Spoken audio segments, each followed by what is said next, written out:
Okay, we are back. We are doing a challenge where we are giving ourselves a specific amount of time to build a team from scratch, a random team from scratch. And as we go, that time will get longer and longer. So we're gonna have to build a team from a random Pokemon, completely random Pokemon in just 1 minute.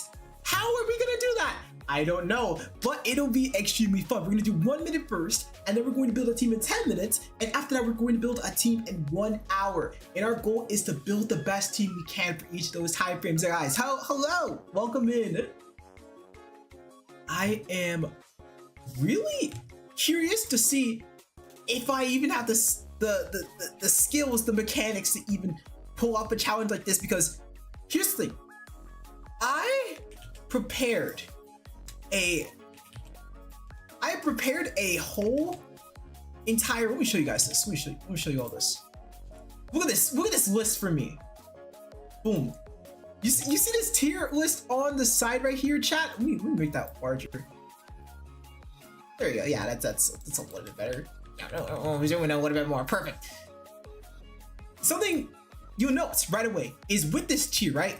Not only is there almost every Pokemon here, well, yeah, there is every Pokemon in Pokemon Champions here, but all these Pokemon are here are banned, chat.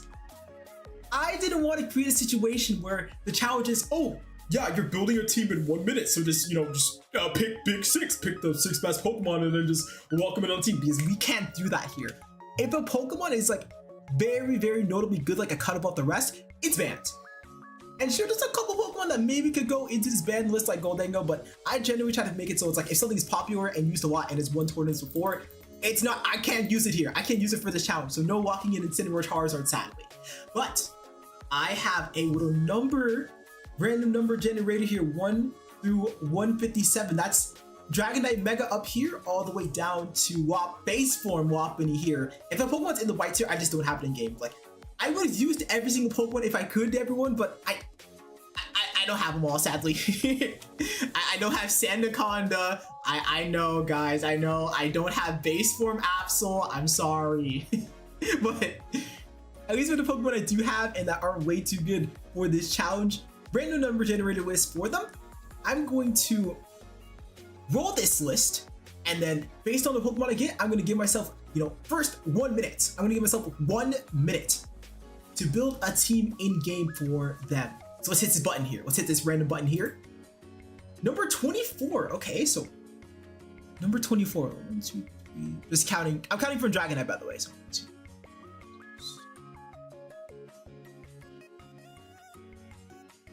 20, 21, 22, 23. Vivian!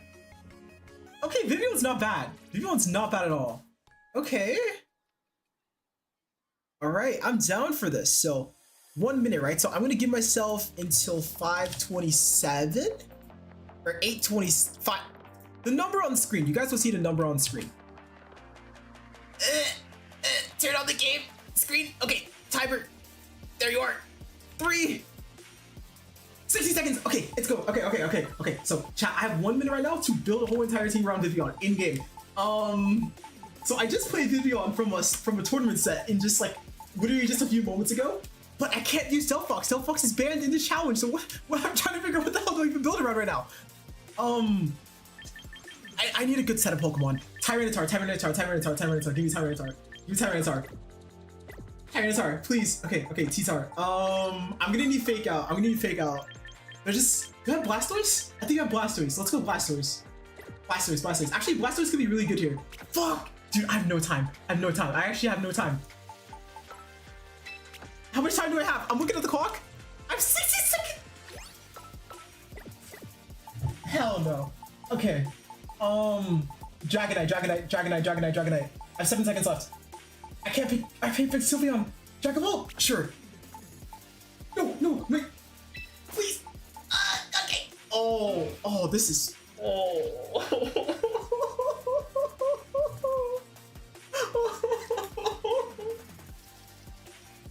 Oh, this is gonna be bad. Oh, this is gonna be awful.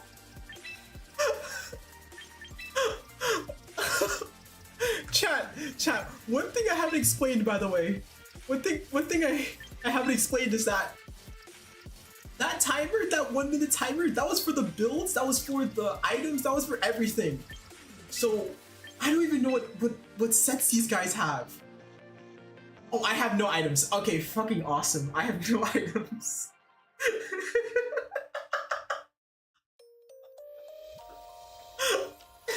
don't even have a redstone.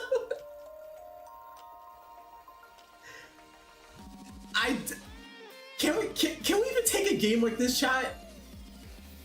Okay, well, okay, let's at least explain what I was trying to cook. So, okay, the idea, right, is that Vivian has some really good support moves. You have Sleep Powder, you have Rage Powder, Hurricane. Those are all super nice to have. And I tried to pair that with Tyranitar because Tyranitar, I know Tyranitar gets Dragon Dance. I know this Tyranitar specifically has Dragon Dance. So I wanted to use Hurricane, Rage Powder, Sleep Powder, give Tyranitar chances to rip Dragon Dances and start sleeping. I also wanted to pick Blastoise because I was like, okay, Blastoise and Vivian, those are good together. But this Blastoise set is not what you use with Vivian. You use Shell Smash. You use Shell Smash with Vivian. I have 3 attacks. Okay, I'm not gonna lie, chat. The rest of the team, we kind of just panicked. I just chose Dragonite because just generically, I knew I needed something with damage. I just needed something with good, consistent damage. So I chose this guy. Gyarados is here because I was on the fucking water type screen, so I couldn't pick any other Intimidator. And I'm Fake Out. And then Toxapex is here because I just wanted a good Pokemon. I just needed a good Pokemon. Now, chat, you may be thinking, wow, isn't this 3 water types? And you know, viewer, you're correct. This is 3 water types. You're completely correct. Sharking says, I'll start writing your obituary. Yes, please do. Oh my gosh, so this may not be the best start, but honestly, it could have been worse. I could have started with like Pachirisu. Also, by the way, chat, I did a second challenge to this. I have to use the Pokemon that I get from the randomizer in the games. I have to.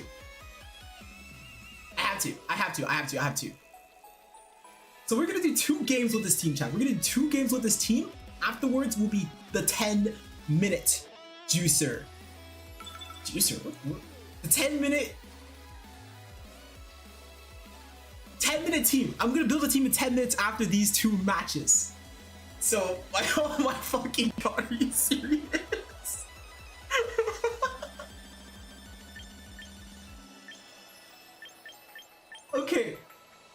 Okay, let's figure this out here. So we're fighting a Rain team with a Hisuian Typhlosion, which is a little bit weird. You don't usually see those 2 Pokemon paired together because you pair that Pokemon with Sunny Day. But the core idea looks like you're trying to use Swampert or Archaudon, either set up the Archaudon, do a lot of damage with it, or Swampert, you get the rain going, you get the Wave Crash going from there. Thinking we're gonna want something like... Oh, I'm gonna try something a little bit gutsy. I'm going to predict them to lead Pelipper, because if they lead Pelipper, I should be slower than their Pelipper. Fingers, oh, I'm not slower than Pelipper. I'm not slower than their Pelipper. Their Pelipper is fast. There's no one slower than mine. Okay, what I want to do then? Let's lead Gyarados here, because Gyarados can match into their Swampert pretty decently. I can wall the Wave Crash pretty well. So from there, I think actually Pex could be really good. I think Pex on lead could be good. But I'm gonna need something for this Archaudon. Oh, maybe I don't go Vivian. No, I can't. I have to go Vivian. Fuck. No. No. That's fine. Actually, that's fine. That's good. Yes, this gives you a way to under the weather. Sharking says you make it work somehow. Thank you, Sharking. I'll do more darkness. Unit says good evening. Good evening, Unit. Great to see you. We are doing a challenge where we have a very short time window to build a team, and currently we are using a 0 items team because we didn't have time to select the items. I hope you're doing amazing here. Okay, so Sneasler and Ruby, that's a fun name in the back, in the both on the lead here.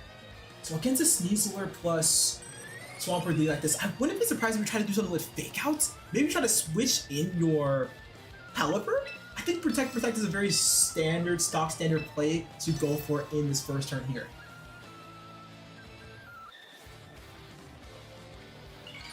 Okay, they're going to Mega Evolve now. Interesting. So that makes me wonder. So Pelipper has to be in the back. Pelipper has to be in the back. If you're using this Pokemon, you need your Rain mode. So what are you doing with your... Are you going to switch turn 2? I would assume they're going to switch turn 2. That's my assumption here. Close Combat, actually. They go for Close Combat. Close Combat Rock Slide. What? I've never seen Rock Slide on Swampert. That's an interesting tech.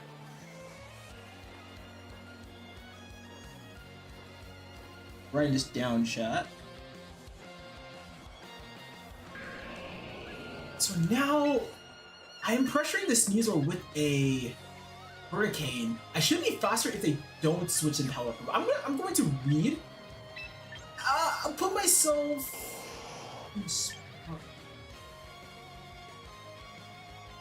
Ooh.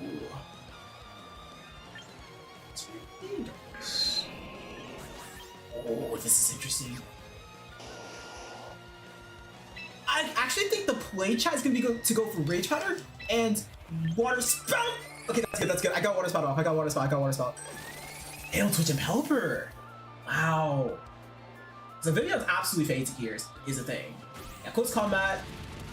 Can I take this? Oh, absolutely. Yeah, that's quad resistance. Thank God.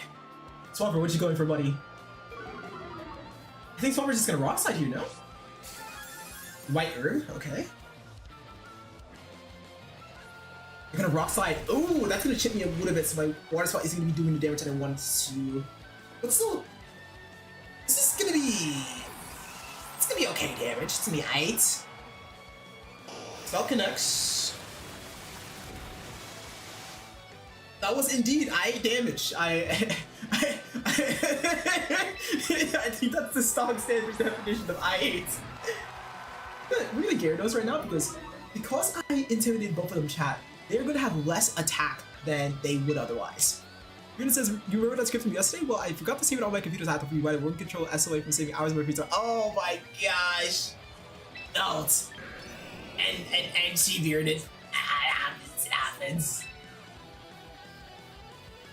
Right now, chat, I'm thinking, well, you might double attack, but I have the intimidation. I should be able to live in kind of double up and go for here. So I think that could be strong. So maybe going for Water Spout again. This is a little bit greedy. But I feel like you're gonna switch in your Pelipper. You're not gonna switch in your Pelipper again. Okay, resisted Close Combat. We're gonna see that do absolutely nothing here. If they're consistently going for Rock Slide as this Swampert, so they're gonna mix it up. Another Rock Slide, but they are intimidated, so we'll eat that up pretty well. We're gonna get this double attack into the Mega Pokemon, which is pretty nice to get. Yeah, look at that insane damage off of that waterfall. Spout's gonna connect with both times, but not gonna be doing as much damage as I.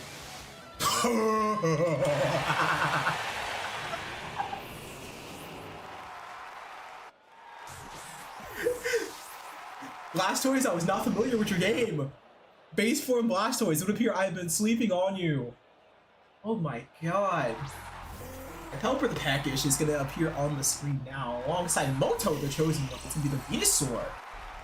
The Venusaur with the Mega. No, not the Mega. Sorry about not the Mega.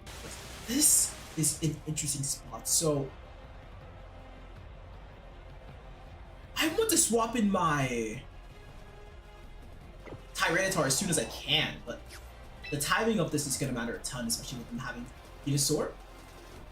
I think the scarier Pokemon right now, chat, is gonna be that Venusaur. I'm gonna go for a double into it with Dark Pulse and Crunch. Yeah, that's why. These Pokemon are going to be a menace when it comes to the damage department. Even Pelipper, I don't even think I'm faster than their Y4 Venusaur. Okay, Y4 Venusaur, that's good to know. Right, we will get this Lash off though, but we're probably gonna trade in response. I'm a little bit scared, chat. I'm a little bit scared. Ricky's gonna take me out.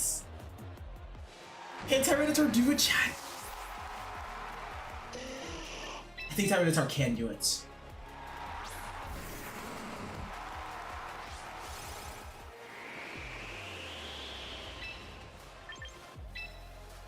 Rock Slide. Problem is that I'm taking a double up.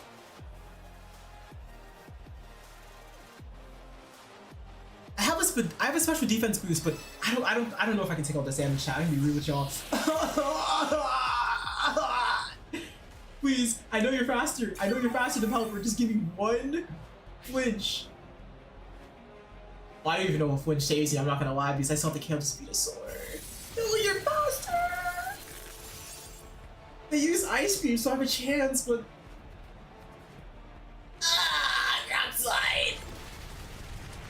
oh, it doesn't even KO either. Nah, we might be bone shot.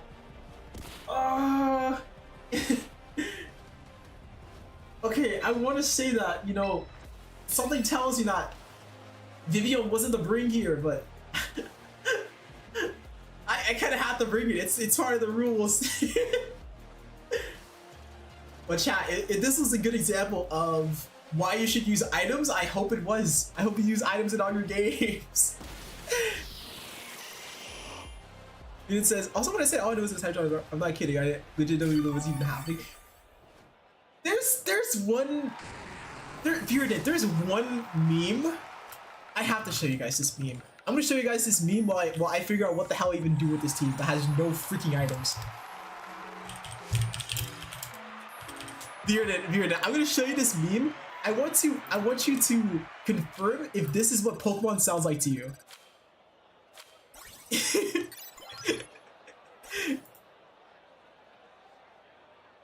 Wait, chat, has music been playing at all? Yes, it is. Okay, good. I'm gonna show you this meme, Bearded. Let me know if this is what Pokemon sounds like to you. Buckle in, boys. We got a gnarly 3v3 here. Starts out with the Minnie Mouse. Wait. Boys. We got a Wait. gnarly. Okay, hang on. I'm gonna make this loud so you can actually hear it. One moment. You for 3. Thank you for the 3 streak. Shark King, thank you. Thanks so much. Thank you. Okay, Bearded, let me know if this is what Pokemon sounds like to you. 3v3 here. Starts out with the Minnie Mouse, calling it, hangs up immediately, as you do with that opening. Oh, he chokes her out. Wow, round over, okay. That was an impressive first round. That was pretty easy. What we got now? Oh, fire truck. He's wearing the hat too, so we could do the double spin. Sets it up by knocking him over. Yep. I would tower here. 2 blocks, nice. All right, it's time to double spin. There's the hat. Oh, he went too far. Yo, this guy's a rookie. Is this guy a rookie? That's tough. We got boxing glove. You can just knock everything down. Why do you leave the tower? Is he setting up for something? I think if someone doesn't play Pokemon, this is one of the most accurate examples of what it even sounds like. Wow. Oh, yeah, this guy's pretty good. We got the doctor. He's gonna use the stethoscope. Just gonna scope around. Yeah. 4 and 1 on top. Pretty good move. Good scouting. What we got? Dinosaur? Oh, he could use the roar. That was impressive.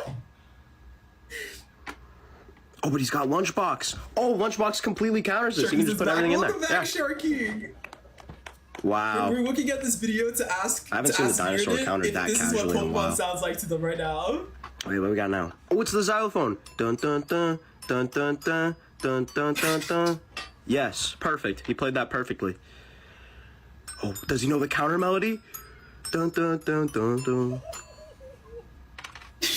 He knows the counter melody. Wow, that was crazy. What we got now? Oh, that's unblockable, unless you're ready for it. Wow, good play. Pool Noodle's honestly slept on. I used to play it a lot. Okay, we got Luigi now. He's got something in his hat.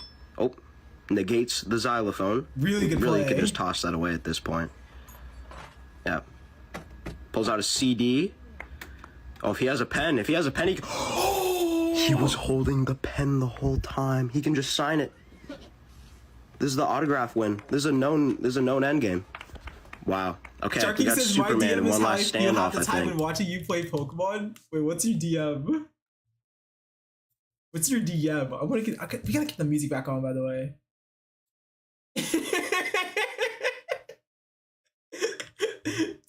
Sharking sent this in DM. Sharking did not send a perform security verification in DM. What Sharking actually sent, guys. 'Hello? Verify you are human. Am I human, chat? I don't know about that one. But it's just related gifts. No, show me the actual. Okay, there it is. There it is. When you have no idea what they are yapping about, but they are your favorite person. I'm glad I'm your favorite person, Sharky. That makes you feel awesome, feel fuzzy. Let's do this, guys.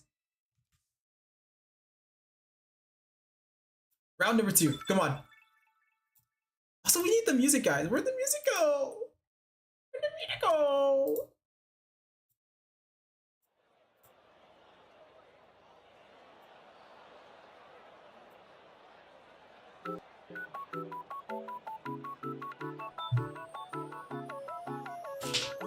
Okay, we're fighting.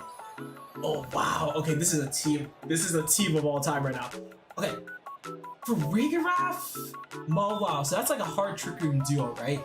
But the thing is that this is not hard trick room because you have 4 members of a team known as Big Six, which is a very offensive, very tailwind. You pop your tailwind, you double everyone's speed, and you start doing as much damage as possible. Against this kind of team, it makes a lot of sense to have Tyranitar in the back because you just select every Charizard. So then I could bring Gyarados on lead. Bringing Gyarados in the lead is nice because it has that Intimidate to reduce the attack of the Garchomp, to reduce the attack of the Fast Illusion. I need to respect if you bring the... Oh, I need to respect if you bring the Mawile, but I actually think Dragonite is that respect. I think because Dragonite has that Earthquake. Earthquake is going to be doing a ton to Mawile, so they would have to protect her one. I might need just a... Oh! I have to bring Vivian. I have to bring Vivian because of the rules. But I think Vivian is the last Pokemon here is in the worst. This is it's definitely a lot of fun. One of the most interesting things which I found out when going from a casual Pokemon player to a competitive one is that you get a lot out of understanding the basics of how Pokemon works, like the type chart, you know, the ability, stuff like that. But how Pokemon plays when it's a level 50 4 versus 4 is just so different than the single player game.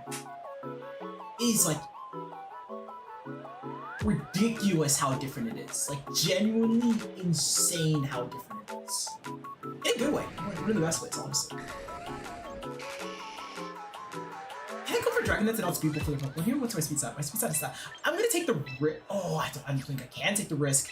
I'll try it though. Let's go for Dragon Dance and let's confirm some damage to Dragon Ball. We can set. Oh no! Oh, they protect. Wait, this could actually be fine. They might Dragon Ball my Dragonite though. Oh, they just Rock Slide, but this is an intimidated Rock Slide. We're gonna see it not do that much damage. Now, I did get flinched a ton in my tournament set earlier, which did cause me a lot of problems. So way flinch now.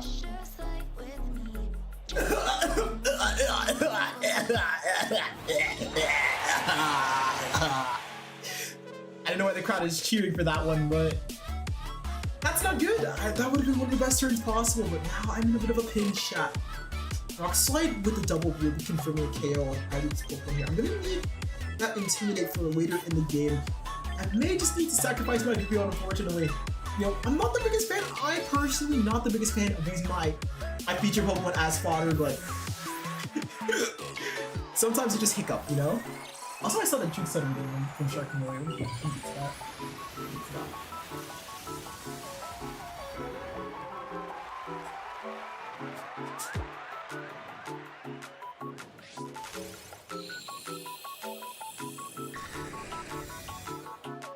Alright, yep, switch protect here. You're going to attack. Rock Slide, yep.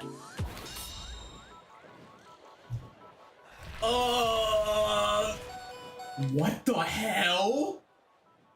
Chat. How in the world did my Vivian survive? Was that a Dragon Core Dragon?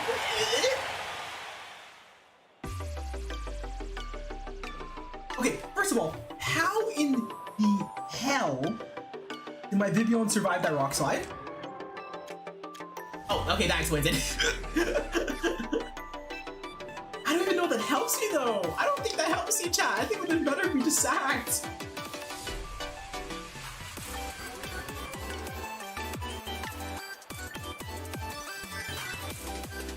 gonna go for this. No, I needed to switch so I can. Oh. Please don't Dragon Call me, please! Please! Yes! Yes! Yes!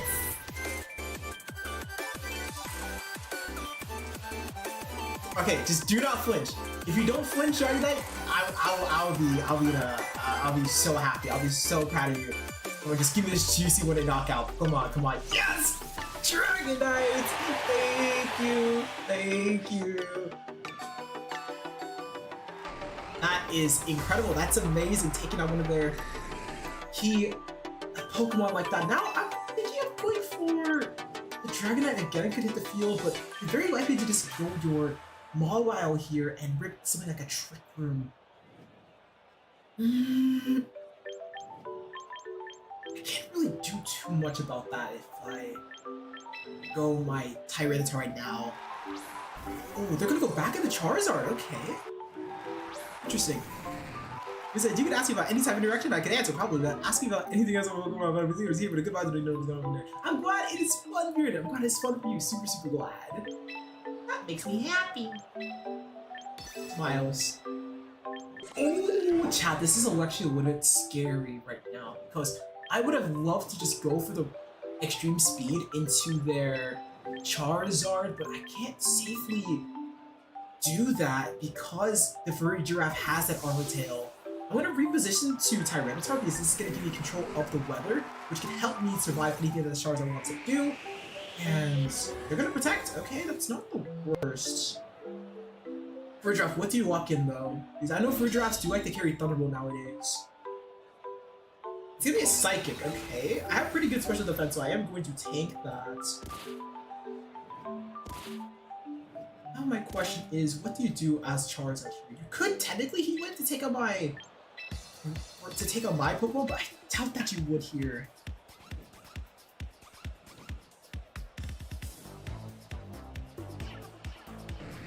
Wait a second. You don't have Mawile. No, chat. These guys do not have Mawile. I severely doubt that they have Mawile because why would you bring base form Mawile and not Mega Evolved Mawile? It's so much worse if you do not Mega that Pokemon. I'm down to go for this here. The Charizard's going to withdraw, which, yo, that's expected. That's expected, right? I will still be getting pretty good damage on this Basket Fusion if they just switch in. And yeah, Lash Out and Rock Slide will connect on this Furry Drop, which is going to be decent damage. Not a ton, but decent damage. Rock Slide's going to whiff there. Knowing that Basket Fusion is the last Pokemon is interesting though. Another Psychic.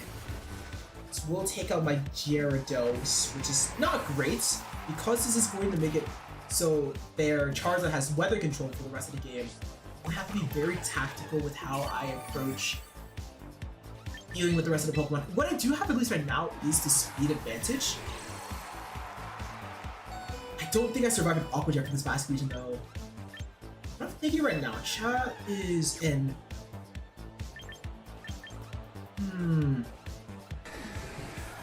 Is there any way I can get a double KO here? That's my question. I don't think so. I'll try to index when Dragon Claw doing enough, but it's so unlikely. Well, do I need a double KO actually? I think I just need to. As long as I take down the Basket Fusion here, I think we're fine. I'm going to try and protect knockoff play and bet on them going for something into my Dragonites. You're so likely to just wave crash my Tyranitar right now, but yes! That's exactly what I was talking about, Jack! That's exactly what I was talking about! I knew that they were trying to do something into my Pokemon now that's so ONT! Knockoff takes them out, and I'm not as worried about their Giraffe. Since it has Psychic, it's only gone for Psychic. Yeah, look at that. Just going for Psychic, Psychic, Psychic. So what this means is, yes, their Charizard's gonna be coming in and has that Solar Beam, but maybe I can make it out with a good Protect.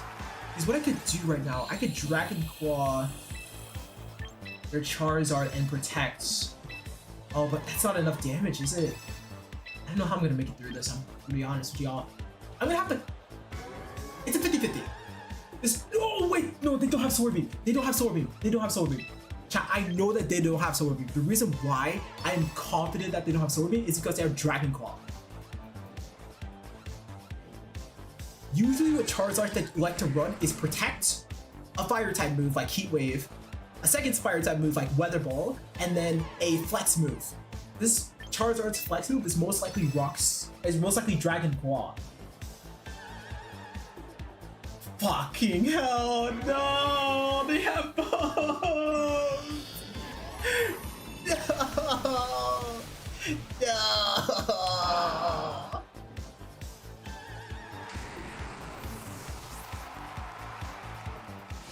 Oh, the Dragon Claw at least KO. Oh no, I actually know that would KO. That's a really good damage though. That's good damage. Alright, GG. Chat, unfortunately we were not able to win with the team that we built in 1 minute. But not to worry, chat, because the next thing is coming up. The next time stamp is coming up. We are going to be building a team in 10 minutes now, chat. 10 minutes. We can actually mess around with the items and abilities and all that stuff there. Thank the heavens, because, you know, chat, I'm not gonna lie, we got pretty fortunate with our team. Even though, like we couldn't put anything on them, we got fortunate because a lot of the Pokemon already had, like, good abilities and good moves, good sets for them, basically. I may not get so fortunate in this next venture, chats. I'm gonna do just like something real quick for just like 2 minutes here, and then we're going to get into building a team in 10 minutes. Nobody was.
Okay, we are back.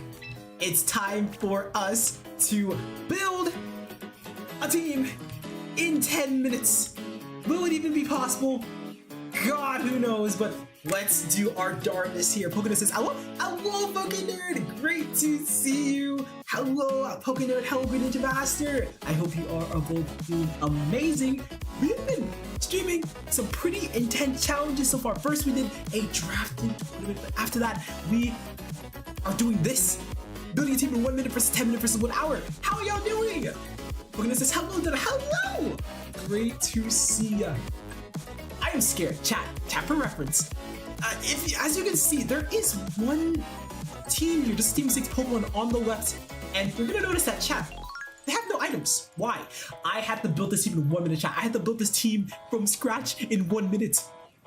So I got Vivian. For the randomizer. I have to use Vivian in the games I play, so I just tried to pick it with like a good setup Pokemon, like a Tyranitar or something like that. But after that, it was hell. There's 3 water types and a Dragonite with no multi-scale and no item. It felt so bad. My Vivian was fodder. I cannot lie. So I hope we're going to do better in this next one. Pokemon says, I'm doing good. What if I said I built all the Battle Type teams for the Battle Type Royale tournament? That's awesome. Chat for reference, Pokénerd's actually building something really interesting here. Pokénerd is creating a special tournament, which, you know, Battle Royale tournament where every single team is a mono-type team. We're trying to see, or Pokénerd trying to see which team of the bunch can actually be the winner. What will be the last team remaining? Is it going to be Mono Normal with all its broken ass normal type Pokemon? What is it going to be, Mono Bug? The potential hidden demon? You know, that's the question. He says, I can build so many teams too. Hell yeah! Livey, thank you. Welcome to the stream, Livey. Thank you. I corrected myself. That was my bad. I like that. I like that you can build so many teams too. Livey. I like it. All right. So, chat for reference. Boom. This is the list of Pokemon that I can use, and you're gonna see anything from Dragonite here in this tier, the super helpful tier, down to base form Wapin here, I can use. The stuff in the red tier, all of this is banned. And if you look closely at this list, you're gonna see, wait, that's like every great Pokemon that's won a tournament. And I say, yep, you're correct. I can't use any of them because if I could have, you know exactly what I would have did, chat. I would have got a random Pokemon. I would have gotten, like, I don't know, Alchemy, and I would have just surrounded Alchemy with Big 5 and would have just called it a day. So I can't use them. There's some good Pokemon for me to use though. Like I can use Grimmstar, I can use Dragonite, Mega. Like those are good ass Pokemon still, but you know, I'm not gonna have the best of the bunch. And also just all these Pokemon here. There's nothing wrong with these Pokemon in terms of being like too powerful or anything like that. I just don't have them. I wish I had Spiritomb and Water Cast form for this challenge, but I just don't have them in my game. Maybe since my skeleton off team is complete, hell yeah. Chat, we are hosting a super cool tournament known as an auction tournament where you use fake money to buy the Pokemon and to bid against. My controller fell. To bid against one another. It's gonna be a blast. Stay tuned for that. Okay, now it's done it. If you can see the strategies for some of those teams, you'll see why I think they're scary. I'd be able to tap in. I'd love to tap in Pokemon. I'd love to tap in. All right, y'all. So we have a number generator, 1 to 157. That's Dragonite Mega down to base form Wapin here. The Pokemon that we are going to build around in 10 minutes is number 67. God fucking. Are you serious right now? Are you, chat, are you, you can't make this up. Chat, can we re-roll? Are we allowed to re-roll, chat? I just got 6-7 from the randomizer. Can I re-roll, please? For my sanity, for your guys' sanity? This is a win-win. This is a win-win if we skip number 6-7, please. I don't even know what Pokemon this is. I don't care if it's broken. Murid says that's my birthday. Wow, your birthday's on June 7th, Murid? Oh my god. And the friends order? Oh, okay, thank god. 7-6 is way better.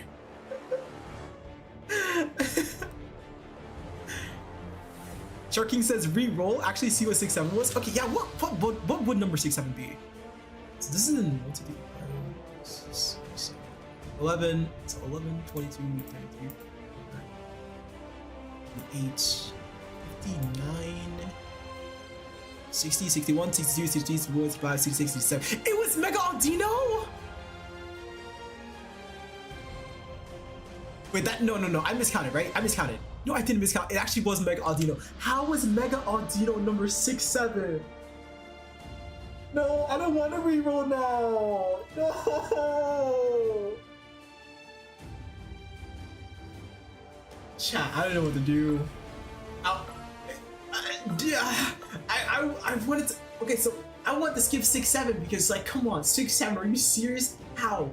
There's 150 or more to see numbers on this random wheel, baby.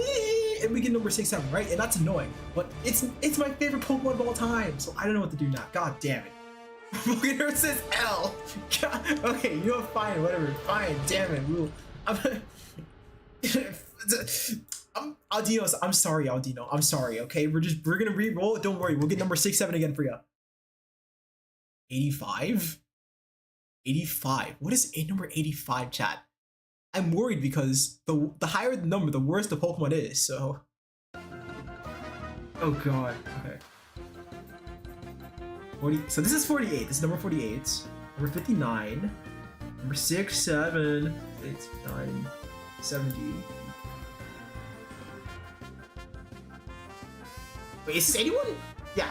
But this is 59. So 61? 72. Am I stupid? Oh, wait, 59. 71. There we go. That's math right there. 82, 83, 84, 85. It's Armarouge. Okay. Wait, this is cool. Would I prefer Mecha Aldino? Absolutely. But you know, Armarouge is pretty darn twin, pretty spiffy. I actually, chat, fun facts. I went to the first international major tournament with over 1,000 people to play Pokemon Champions, and the first opponent I fought at, well, my first tournament of Pokemon Champions, also my first international ever, had an Armarouge. It had an Armarouge, chat. I'm pulling that up real quick. Watch this. I'm lagging.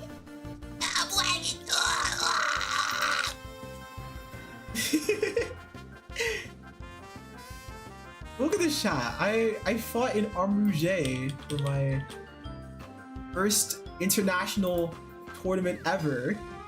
Look at that right there. Boom. So very iconic right there. Very iconic Pokemon. I'll always remember Armarouge for being that Pokemon for me. But let's get the timer on the screen, chat. Let's get the timer on the screen for this beautiful, mesmerizing challenge that we're about to have. Mesmerizer? Oh, that's a reference. right here. 6. Boom. All right, and then should be right here. So chat, the way I'm doing the timer, by the way, is because I don't have like a proper countdown timer. I mean, I do and I don't, right? So we get the vibe for 36 seconds. I can't touch my controller, and I'm trying not to think about any like synergies I can do with this. But 30 seconds until hell, chats. Do you think we could chat? Okay, Shark King and Bearded. You two were both here for the first team where I only had a minute to build them and I didn't have any items on them. Do you think we can at least get a win now that we have time to actually build? Because I hope so. I freaking hope so. Okay, give me seconds. 3, 2, 1. Go. Okay. Armarouge. I'm just gonna pick that up right away. Armarouge. Yes, right here. Okay, I'm gonna have to recruit it, but that's fine. So I think of Armarouge, I think of Trick Room, I think of Side Spam. Trick Room, Side Spam. I can't use Redraft, that's the thing. I can't use Redraft. Redraft is banned on the random Pokemon list that I can and can't use. So then, ooh, who could be good here? Well, okay, so Armarouge is weak to water, it's weak to dark. Weak to water and dark. Oh, that's good against water and dark types. We could use Grimmsnarl. We could do like a screenshot to use Grimmsnarl. I have Grimmsnarl for sure. I know I have that. That would have win. Because I've used it before. Okay, so now that I have Trick Room, I'm probably gonna want something like Iron Bomb. I'm gonna want a Trick Room suit that I can pair with this Pokemon really well. Golurk can actually be pretty interesting. I think Golurk could be pretty nice. Golurk could be something. Oh, Golurk. Okay, so, no. They're both like the water or something. They're both like the water, right? They're both like the water. Something that cover water type properly, but it's also good in Trick Room, chat. Maybe I go like Mega Gardevoir? No. Maybe. Is this a fairy type? But it'll go out to Grimmsnarl here. Primarina! Oh, I think Primarina. Chat, I think Primarina is really good here. I think Primarina could be the play. Yeah, Primarina is strong for this. Okay. So this is nice so far. I have a Trick Room Setter. I'm gonna need Fake Out. I'm probably gonna want Fake Out and also Intimidate. But I can't use Incineroar, so the next best thing I can use is Scrafty. I am gonna have to be very, very careful about that because I just don't have like a very, I don't have a fairy type to, absorb. I can't use Sneasler. Nope. I wish I could, but I cannot. I need something that can answer fairy types now. So we have Intimidate, we have Trick Room. We can get the Trick Room up pretty reliably with our screens, especially. We can get our Premier in with that parting shot as well. So now what do we want? We have Fake Out. I probably want a Pokemon that's good outside of Trick Room, chat, because it's good. It's good to have a Pokemon in Trick Room that can sleep and like definitely pair that up, like a Premier or something like that, right? But it's also really important to have a Pokemon that can sleep outside of Trick Room or at least do stuff outside of Trick Room. And I'm looking at this team's types. You're gonna want something, maybe like a Steel type? Is there like a Steel type? Goldango. Goldango could be interesting here, chat. Yeah, I think it's Goldango. I think it's Goldango. I think it's absolutely Goldango here. You can like a Choice Scarf Goldango even, just make it like as fast as possible, or maybe you can make it like a bit bulkier. So now we'll do. We have a lot of offensive pieces, chat. We have a defensive piece in Grimmsnarl for sure, but I think we want to redirect it, chat. We want. Actually, we have Scrafty. We have Scrafty. We have Scrafty. Do we really need a redirector? I don't think we do. I think we want. I think we want another Trick Room Setter, chat. But Sinistcha is banned, and Fridge Wrap is also banned. Those are the two best Trick Room Setters in the game. So what do I even use? What are we weak to right now, chat? What are our weaknesses? Grounds? Grounds actually a little bit annoying for us. Like Garchomp is, I wouldn't say Garchomp's actually like too bad because you have Pre-Marina. Pre-Marina is so good in the Garchomp. Charizard, weather could be annoying. Oh, we should probably, oh, we don't need screens though. I was thinking that we could run like a Alolan Ninetales to have weather, because Alolan Ninetales will make it so I can turn off things like Charizard Sun or like Pelipper Rain pretty easily, but I should have used that when I already have Grimmsnarl on the team. How much was my time at, chat? 6 minutes! Oh. Bookender says we use these up. Real. Renan says, what's the guy noticed about that game? Hell yeah. But I don't know. We'll figure it out together. I'll throw ideas to you guys and maybe I can use this. Donuts, like that kind of thing. Dragapult. Dragapult. Maybe? No. We already have one Pokemon that's already. What's a good... Maybe I can use Shenlord? No, that's way too similar typing. Out.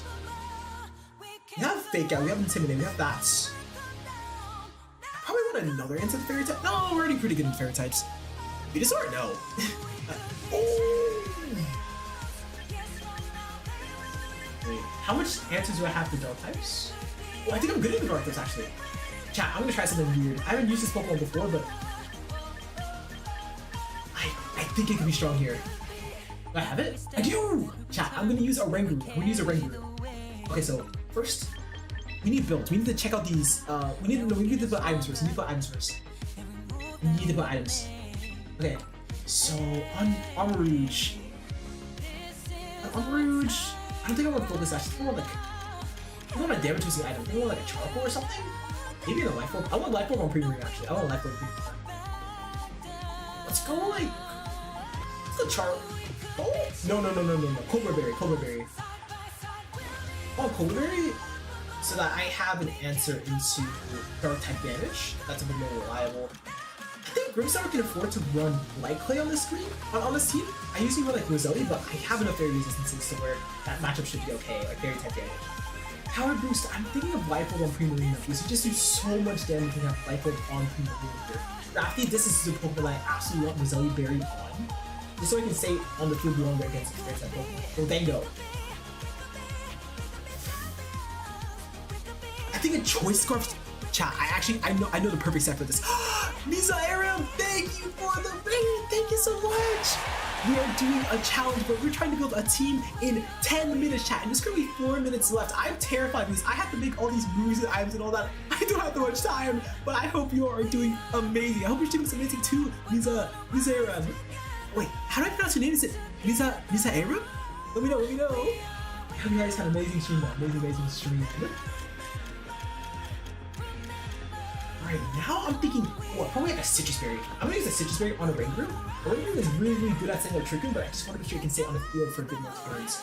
But I need to look for... Chat, my idea with this is that since I don't have that much time, right? I have only 4 minutes to build this team. I'm going to focus on the Pokemon that don't have a build. I could use Calm Mind actually. I think Calm Mind would be really, really good. The scene chat, Calm Mind is a move that lifts both of your. It raises both of your special attacking and special defensive stats. That could be strong here. Misa everyone said Sharky told me about you? Heck yeah! Thank you, Sharky. Thank you for the shout out. I like your community. Everyone sounds so positive. Just Misa, thumbs up. Okay, Misa. Yes, Misa. Hell yeah. Thank you for the follow, by the way, CZ. C75. Thank you so much. Alright, chat. We have 2 minutes left to build this team. I have an idea. I want to use Trick. Trick is a move that makes it so I can swap the items of what I'm holding, what my opponent's holding. That's gonna be super, super nice when I am on Trick Room here. This last song, I'm thinking Thunderbolt will be really strong. Let's use Thunderbolts here? Thunderbolt could be good. Flash Cannon could be good as well, but I'm gonna go for Thunderbolts. Well, I could also go for Power Jam. I actually think Power Jam might be stronger. I'm gonna go for Thunderbolt. I think Thunderbolt's actually best here. No, Shadow Ball is so good. I'm thinking. Give me Power Gem. Power Gem is really, really, really good for answering those pesky Charizard Ys that are everywhere in this game. There's so much Charizard. So much Charizard. Ooh, Sharky join back in. Welcome in, Sharky. Good to see you. Pokemon says, hey, Donut, you want me to send you all the teams that will be in the Battle Royale monetized out of it? Absolutely, I'd love to see. Right. Actually, I think this build's already so good. I used this build in a draft tournament, which is a special kind of tournament where you're very, very, very restricted on what Pokemon you can use. I think this build is so good. I think I'm going to use this again. Some of your builds pretty much perfect as well. Rangoon. Oh, I need to build this Rangoon, chat. This Rangoon has to complete wrong build. Okay, so I absolutely am going to want Instruct and Shroom. Those are like the two non-negotiable. You need those moves on a Rangoon for it to do what it needs to do. So now the question is, what in the world do I use? I have only a minute left. I have to build this Pokemon I've never even selected before. I don't think I'm gonna. Oh yeah, I am gonna want Foul Play for sure. I think Protect is gonna be valuable here, chat. But I have that many Protects on the team. Having somebody stay safe is gonna be very. 50 seconds left. I think I can make it though. I think we'll be alright. Okay, I definitely want to change this build around though. Something like having a defense boosting nature is so helpful on these kind of Pokemon where they will take a beating from stuff like TGF and Sucker Punch. Actually, I might make this Pokemon like super physically bulky, not that specially bulky. Telepathy or Inner Focus? Ooh, I think Inner Focus, right? I don't have any spread moves that hit my teammates. Usually you want Telepathy if you have something like an Earthquake or a Sludge Wave, right? But I don't really have any of those. I think this is good. I'm scared, chat. I'm very, very, very scared because I don't know what build my star pick here, my Armourouge has. Okay, that's fine. Oh, that's that. Oh no. No, this is fine. Actually, this is fine. Okay, chat. I'm gonna show you why I'm scared.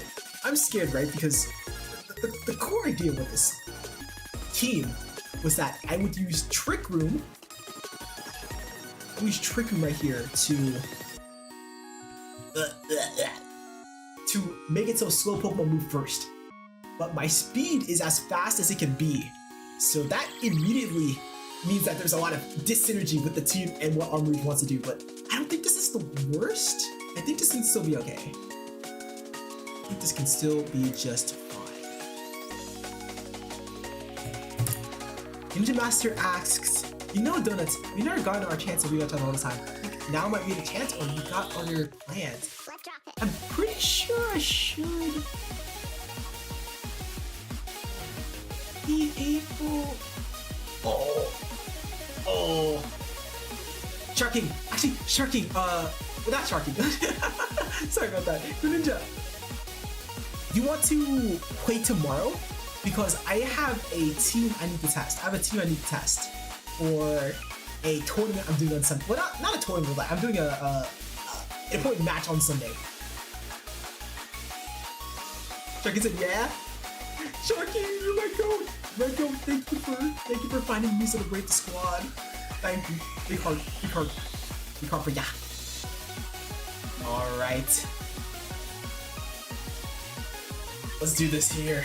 Ring battles. We're gonna go Ultra Ball tier, yes. I feel a lot. Oh! The music's loud? Oh my gosh. Wait a second, let me fix that.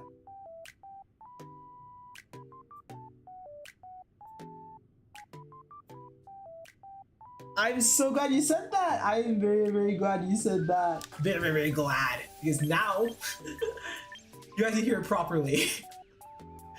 Oh my gosh. I'm assuming the music was loud as hell for the last like 15 minutes. But it should be a proper volume now, everybody. Boom. We need drinks soda? I got you. Ninja says, sure, hell yeah.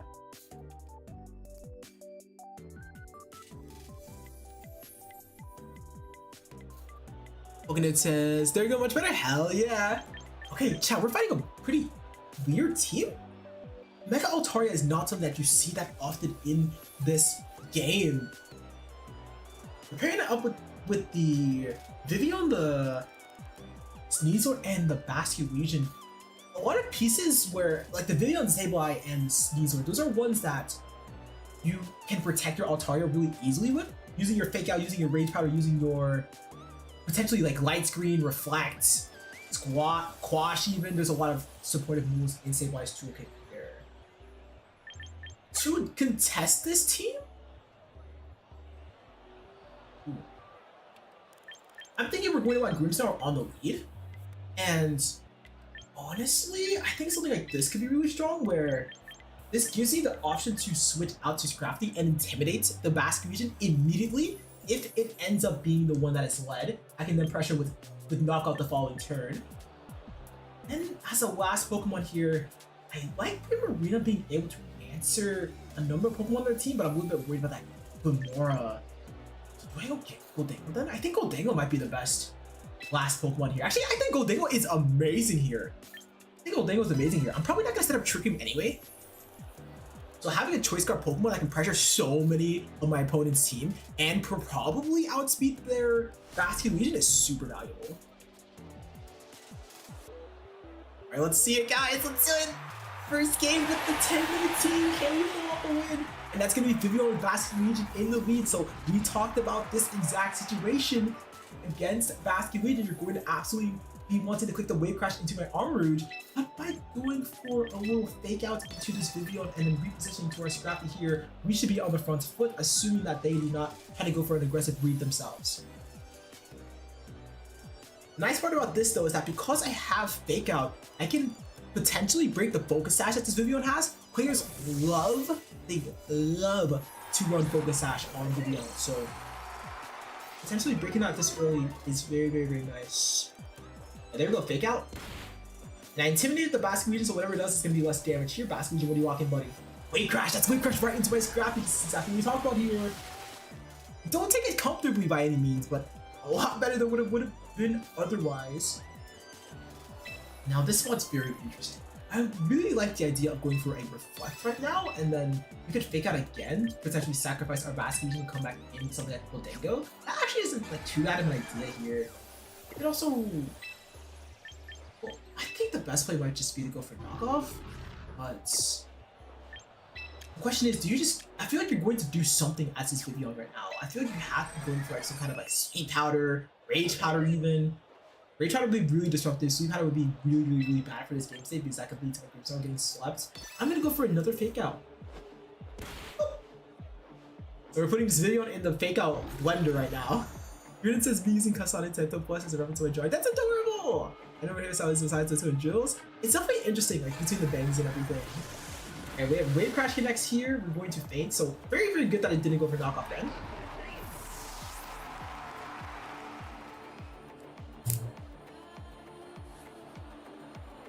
Alright, now, after all this patient gameplay, all this fake out cycling. It's time for Goldango to hit the stage. Let me see something. Check this. So what I'm thinking here, if you're the opponent, you don't know if I'm a choice scarf Goldango or not. However, when it comes to switching to this ghost type damage, you don't really have anything. What I'm thinking could be strong then is setting up just like a light screen for now and then going for a shadow ball. Maybe I could go for like a trick even, but I think this is the best play. Vivion's gonna swap out. For whom? Nizor's going to hit the stage first. Okay, interesting. Is this going to be a double switch? It's going to be no switch from the Bastion Legion here. If it's Choice Scarf Wave Crash, it's Choice Scarf Wave Crash, but that's not too bad because Shadow Ball is going to go first. It's going to take out this Bastion Legion, making it a bit easier for my Umbridge to play the game. This is interesting. I have both moons set up, so I'm going to feel a lot more comfortable against this Nizor, especially because it could be a fake out mon. It could be going for fake out here. Okay, yeah, this is really good, chat. My ability good as Goldango makes it so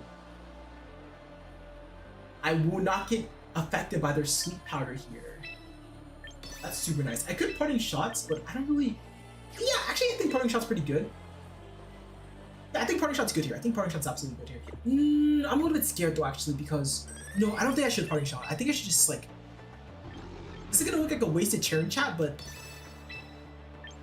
I don't want to go for parting shot first. Because this Sneasel could have the combination of Unburden and White Herb, if I went for parting shot and it connected, I could have doubled their speed and made it so they attacked before my Dango, which would have been not nice. Yeah, Grimstar's gonna fall asleep here, so it's just kind of just gonna be vibing for now, which isn't the worst. Taiwan's gonna be doing good damage. Now, because I can't get slept, this Sneasler is under a lot of trouble here. I am down to just burn these sleep turns, honestly. And go from there. Another Soda Redeemed by Sharking, I got you. There it is, there is that good as gold in action. Boom, we outspeed. Boom, that Sneasler drops. We are doing so much better, chat. We're doing so much better. This is a huge improvement over the previous team we played. We have actual pressure in the match here. Exclamation point burn. I should add that command back. That's a good idea, Shark. I should add the back. Yeah, what I'm thinking right now, I could just parting shot this Altaria and go for another Shadow Ball. I could also just swap. Yeah, what do you guys think about a swap? What do you guys think about that vision? You guys swap would be strong? Oh, I know what I could do. Yeah. Let's go for parting shot into this Altaria, and I'm going to switch into Armarouge. Armarouge resists the fairy type attacks that this Altaria could go for. I don't resist the dragon type moves, but I have a light screen up, so the spot isn't too bad. Yeah, look at how fluffy Altaria is! Look at that fluffy little dragon! Oh my god! It's gonna go for high ways here. Oh, I'm not able to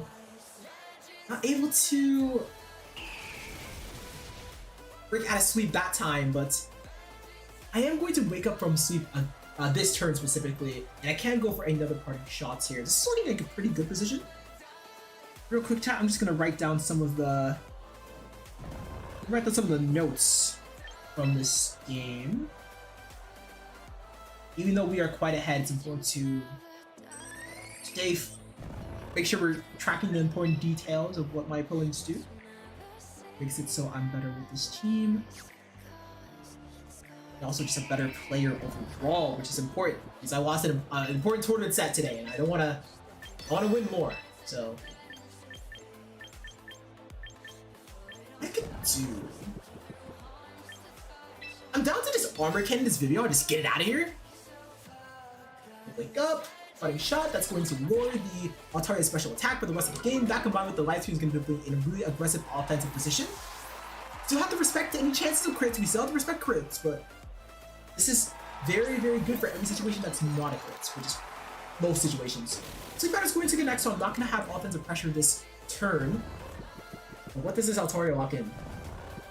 I'm just like, re-Soda Redeemed by poking her. I got y'all.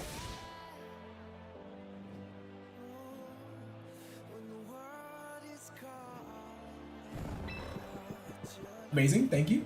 That was awesome, delicious. My opponent forfeits! Let's go! Let's go, let's go, let's go! Alright, chat, clearly this team has a much more structured game plan than the previous one. Which is very helpful, as having clear game plans is important when you're trying to win in Pokemon, just period. Okay, I'm gonna write down some stuff that my opponent was doing. There's a lot of sleep powder from that video for sure. And afterward, Fast Region locked in those wave crashes a lot, but my Scarf was able to take advantage of that. He had Altaria as well as Sneasler in the back. Sneasler went for that fake out, but also went for that. I believe it was. What did it go for into me? It went for fake out, and then I think it just exploded. Yeah, it exploded turn after. A lot of happy voices for the Altaria, but wasn't able to do what they needed to do there. Cool. Alright, one more game with this team, chat. We're gonna fight Fabio. Fabio. I'm feeling nice about this team. I'm feeling nice. Feeling shiesty. Yeah. Okay, we're facing down a Venusaur and Mega Metagross dual Mega team. You usually don't see those Pokemon together because Venusaur, even though it has the thick out ability to make its fire type damage, is neutral instead of super effective. They usually don't cover each other's weaknesses that well. I will say though, if you're looking at Flying and Psychic, actually, Metagross is pretty good into that. So maybe I'll correct myself there. Being interesting, they're gonna pair that up with Renick, which is very likely a Trick Room setter for the team. Sarrowedge is there as a way to resist, be immune actually to fire type damage, actually benefit from it with that Flash Fire. We have Sneasler as well as Bellybolt here. I think on a lead, Armarouge is very strong, but I don't have Castleberry, I have Colderberry. That's absolutely something to be aware of. I think an aggressive lead like this actually, chat, is going to be really good. What I could do is, if they end up losing Sarrowedge, I'm going to have that Choice Scarf Shadow Ball, which is going to pick up a one-hit knockup as long as they are Castleberry. I could then use that momentum to maybe have something like Scrafty in the back. Scrafty will help me keep tempo. If I end up seeing Trick Room, it'll play around the Trick Room really well. I think that's just like a very Trick Room centric mode this game. Oh, Prim. Oh, actually, I don't know about Prim here. I think Prim's strong in this matchup. I think we're going to go like. I guess we're going Grimmstar now. This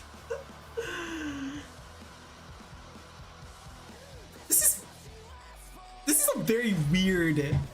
This is one of the weirdest leads I think I've ever done, chat. Because my support Pokemon, my Scrafty, my Grimmstar, those are the ones in the back. While my sweepers, the ones that you're usually trying to protect, those are the ones in the front. But I think against my opponent with all the super effective damage that I was threatening, this was the correct decision here. I'm gonna go for Armor Cannon. It's just... If you're trying to switch... Okay, here's the thing, right? Your primary Pokemon to absorb fire type damage is already on the field, so I could just attack the other slots and then go for a Shadow Ball here. This will be really bad if it's like a Focus Sash or a Castleberry, Sarrowedge, but I don't think you're gonna run those here. I feel like you're going to be running like a damage piece item based on the supporting pieces you already have. So Shadow Ball goes first. Yes, I called it! Let's go! I was like, yeah, you're probably not gonna run something to deal with that Shadow Ball properly, and we got the call there. Unique was gonna take a good amount of damage to Armor Cannon, but Armor Cannon is like close combat in that endures my defense, my special defense. I'm gonna go for Trick Room, so I can either undo this Trick Room now, or play around it and just stall it out with something like a Grimmstar on the field. However, I don't really know how I feel about this, chat, because yeah, their Metagross is base 110 speed, right? So very, very fast Pokemon, but I have max speed on this Armarouge. I don't want to have max speed, but when you're building a team in 10 minutes, is that really possible to, make all the changes that you want in time? I'm thinking then, I'm almost like down to just ribbon Armor Cannon.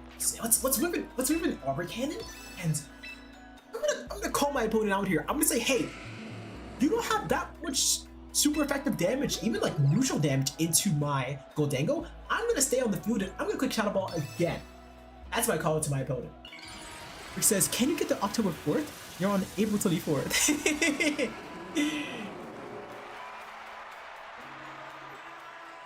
Maybe, Brig. Great to see ya.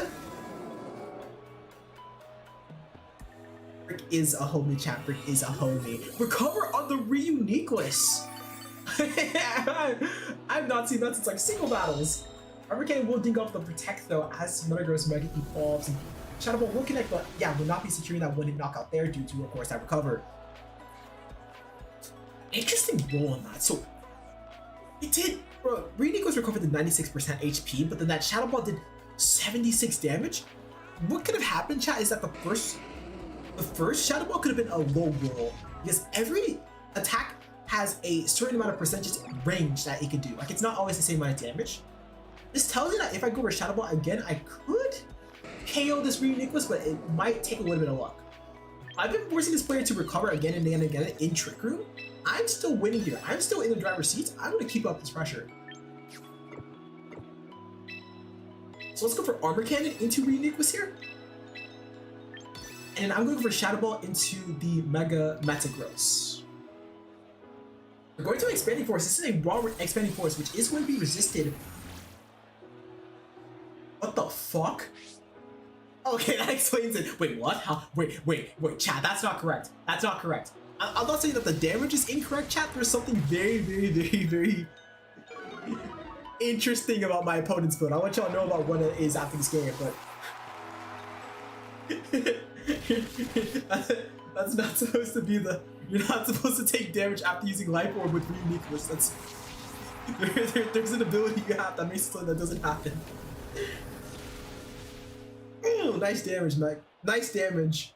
Onto the Metagross Goldango. So the question, right? What do I bring out here?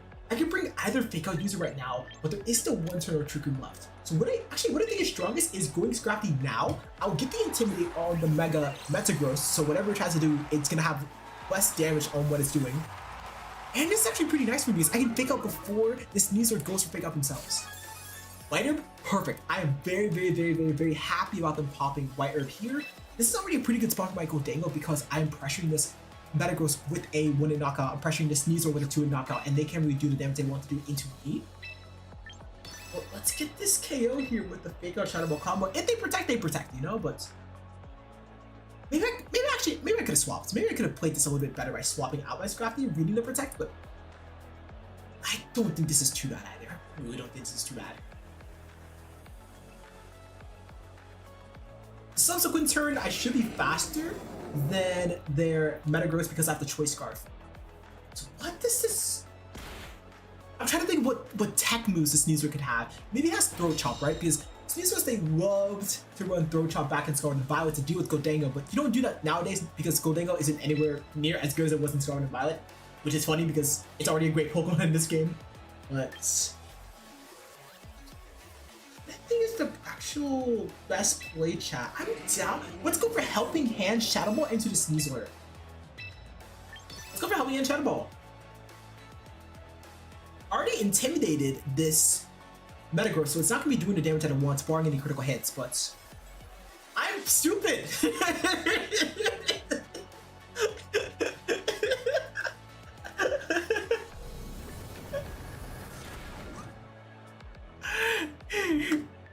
My bad, chat, my bad. Sorry, Scrafty. Helping Hand is one of the moves that is blocked by Good as Gold. Good as Gold does not discriminate. If it is a status move, it's gonna be immune to Goldango. Even if it's a beneficial one. Alright, this is not the bad. This is not the worst though. We can go for a Fake Out and actually let's go for a Fake Out on the Medic. No, let's double into the Sneasler slots. Let's double into the Sneasler slots here with a Fake Out and Shadow Ball combo. I'm not gonna be moving. You have Protect. Okay, that's interesting. You have Fake Out and Protect. Fake Out, Protect on the White Herb set. What does this Metagross lock in? Maybe it has like a secret like Earthquake or something. Throw me off, but yeah, it's just gonna be Iron Head. That's gonna be super effective though.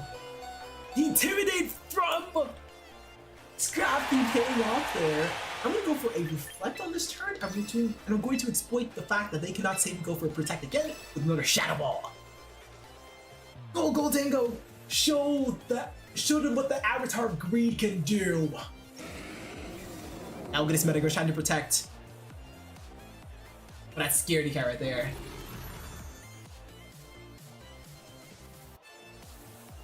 Reflect. Yep, close combat. Oh, okay. Thank you for your services, Grimstown. Thank you. Thank you. Thank you. Lisa's hi, doing hi. Ah, Willie, great to see you. Willie, we are doing a challenge. We're building a team in 1 minute versus 10 minutes versus 1 hour here. This is the 10-minute team, and he's doing so much better. He's doing so much better than the 1-minute team. I have to show you the difference. I hope you're doing well, though. I hope you're doing amazing, Willie. I hope you're having a great evening. And we'll go! Chat, let's clap it up. Let's clap it up for the Avatar Greed themselves. Goldingo. Thank you, Goldingo. Thank you, buddy. Thank you. You carried. Choice Scarf Shadow Ball, no matter the game, will always be beautiful. Will always be one of the most beautiful things I've ever seen in my life. It's so beautiful. It's so beautiful. Alright, Lily, I want to show you this. I want to show you what kind of insanity I had to use with the 1-minute team, because the thing about this, right? It's not like choose the Pokemon in 1 minute and that's like the item itself. When that 1-minute timer ended, I had to lock you when I had to lock. So I had to pick all these Pokemon on like a gigafast time stretch. Which means that none of them have any items. I had to play base form Tyranitar, base form Blastoise, and base form Dragonite. And this is not like life form Dragonite, it's base form no item Dragonite.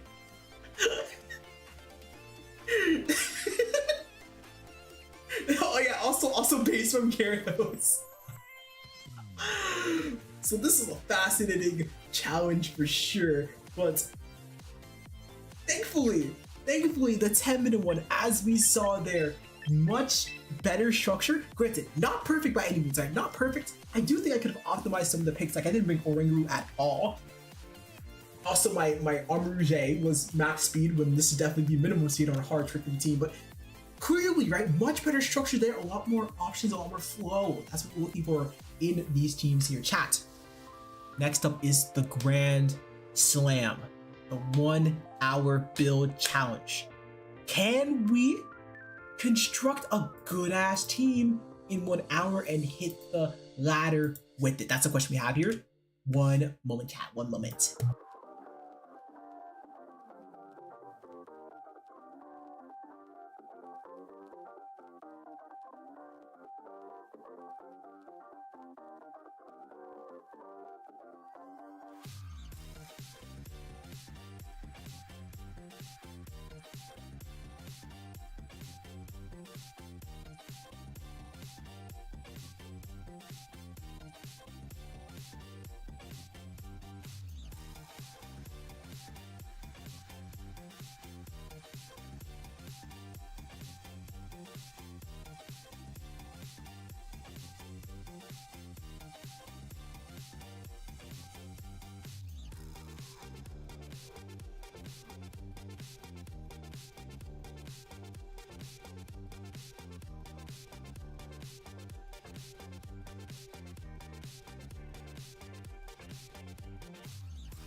Okay, we are back with the random build challenge here. We are back with the random build challenge. We have a list of every Pokemon in the game.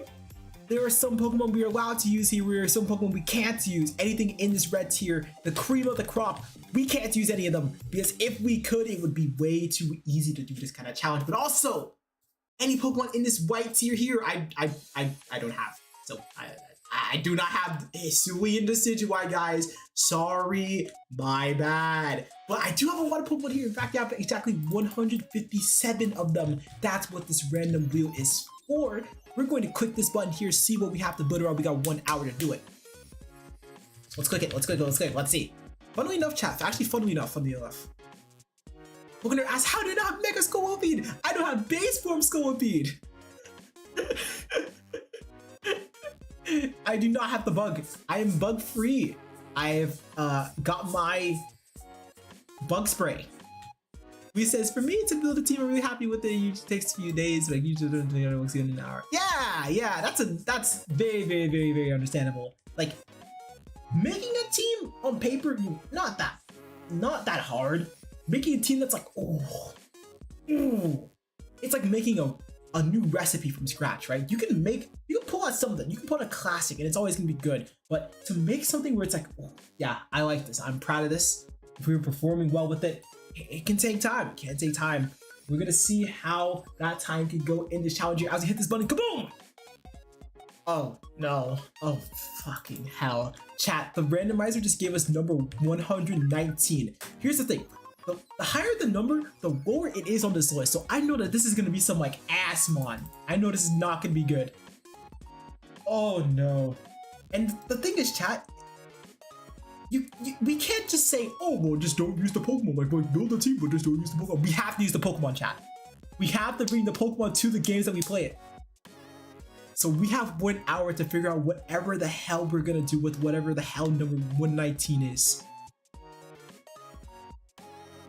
Pokemon says, what are you doing, my sister Arceus? I don't have Mega Scolipede. I don't have the goat. I was not familiar with the skull. What is the Scolipede again? Centipede? I was not familiar with the Centipede's game. Who says Mega Ampharos? Yeah, I don't have her. Alright, what is number 119? It's, by the way, it's from this year. It's from Mega Dragonite down to base form Wapene. So we're gonna have to do some counting here. Wait, let me zoom in. So how many Pokemon are in a row? 1, 2, 5, 10. 10 Pokemon are in a row. 10 Pokemon in a row. So 11, 41, 31, 41, 48, 58, 68, 78, 78 plus 94, 104. Oh god. 101, 102, 103, 104, 105, 106, 107, 108, 109, 110, 111, 112, 113, 114, 115, 116, 117, 118. Slow, bro? I guess.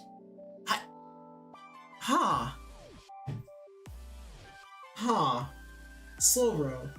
Okay, chat, here's the thing. I actually, there was a cool team that I was playing a while, a day ago that had Slowbro. It had Slowbro on it, granted, right? It had it. So past 10, that means it doesn't have Slowbro anymore. But Slowbro was on this team, and I will say the strategy around Slowbro, which is now Malamar, it was a fascinating strategy, I will say that. It involved a lot of evasion. It involved a lot of buffs. It involved a lot of people forfeiting after, overquote, dodge the 5th move in the game. Chat, do you want me to run evasion? Should we dedicate this hour of prep to running Slowbro evasion stuff?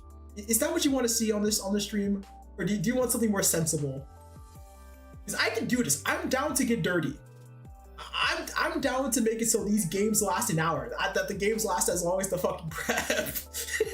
But if you guys don't want to see it, then that's fine. But the option is there. Pokenerd says, please don't. There's one vote. Pokenerd does not want to see the evasion Slowbro gaming. I cannot blame them.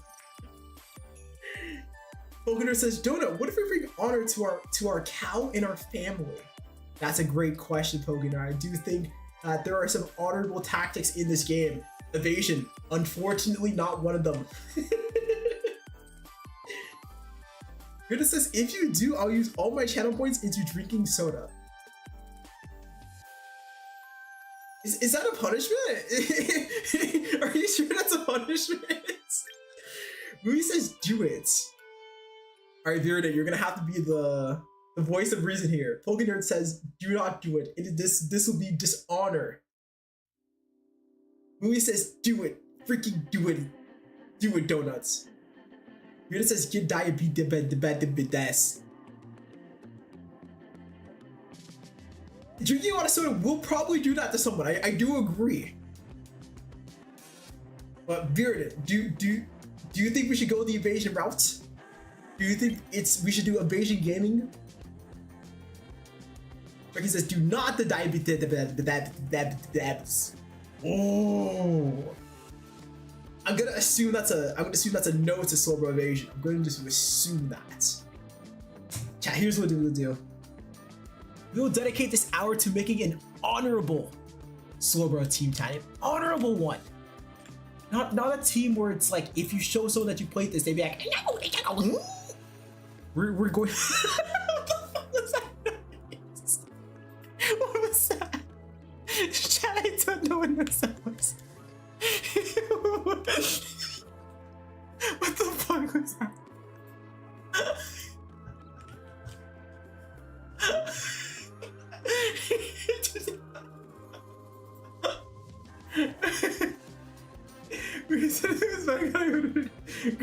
I'm glad you were here, Billy. I'm glad you're here, especially here to witness that noise.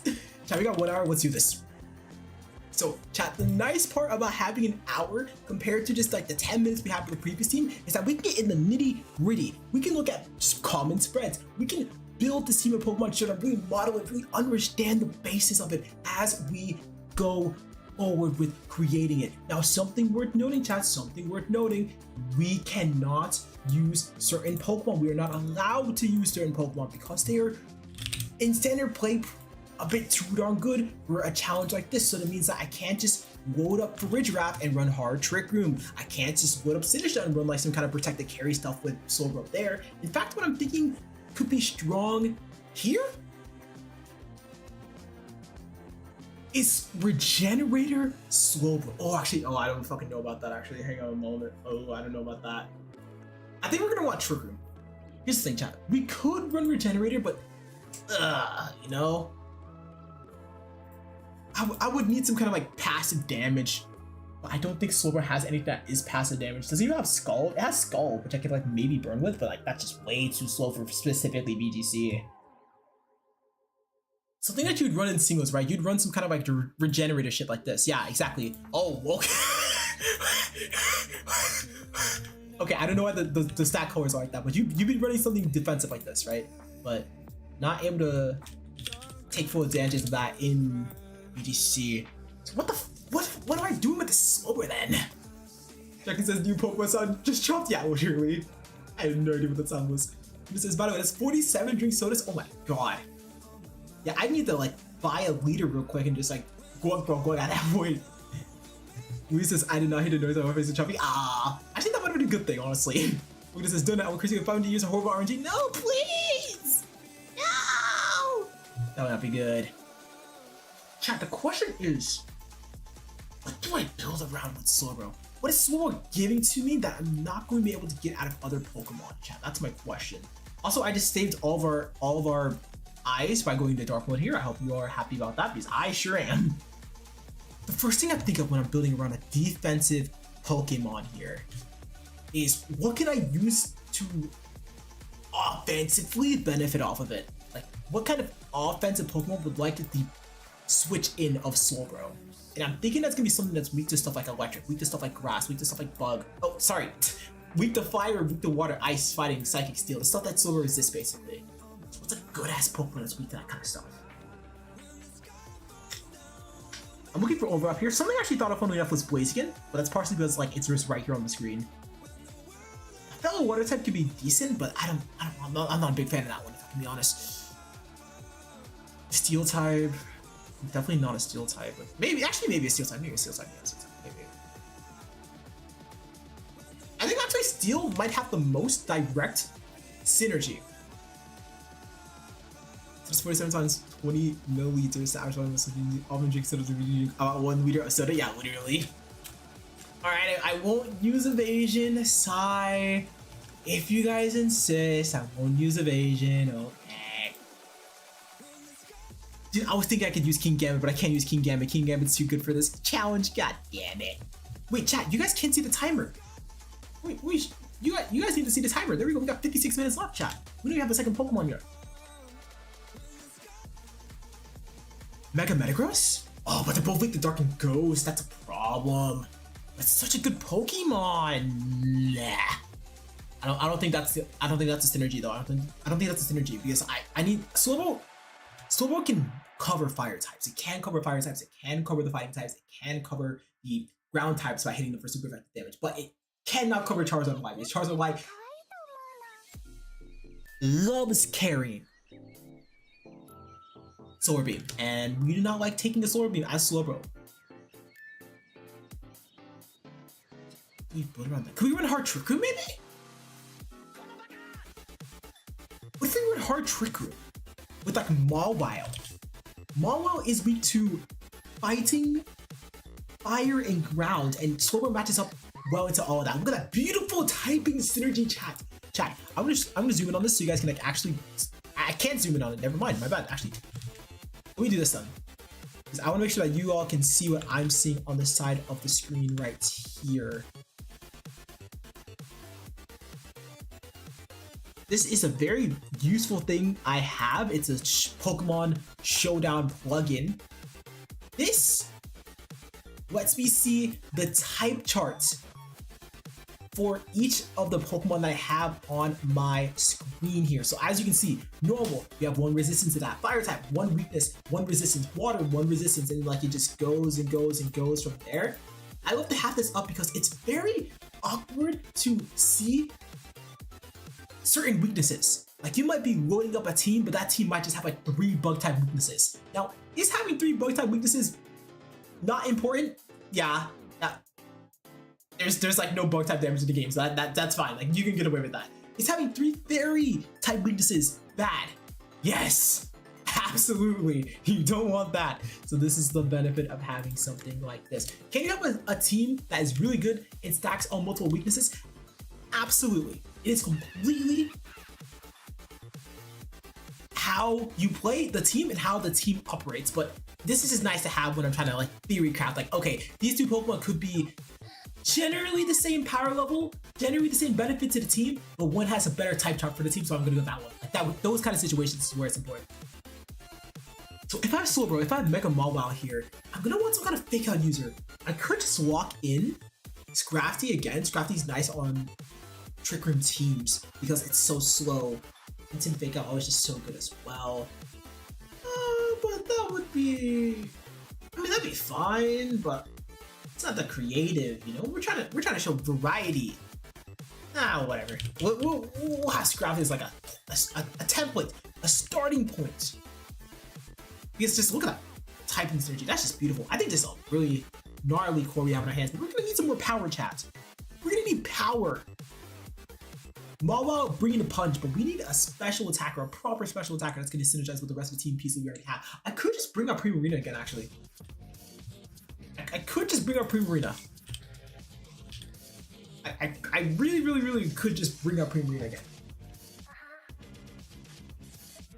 Because, like, sure, this is 2 fairy types, but in reality, this one is weak to poison, and that's it. This one is not weak to either poison or steel. This is an option.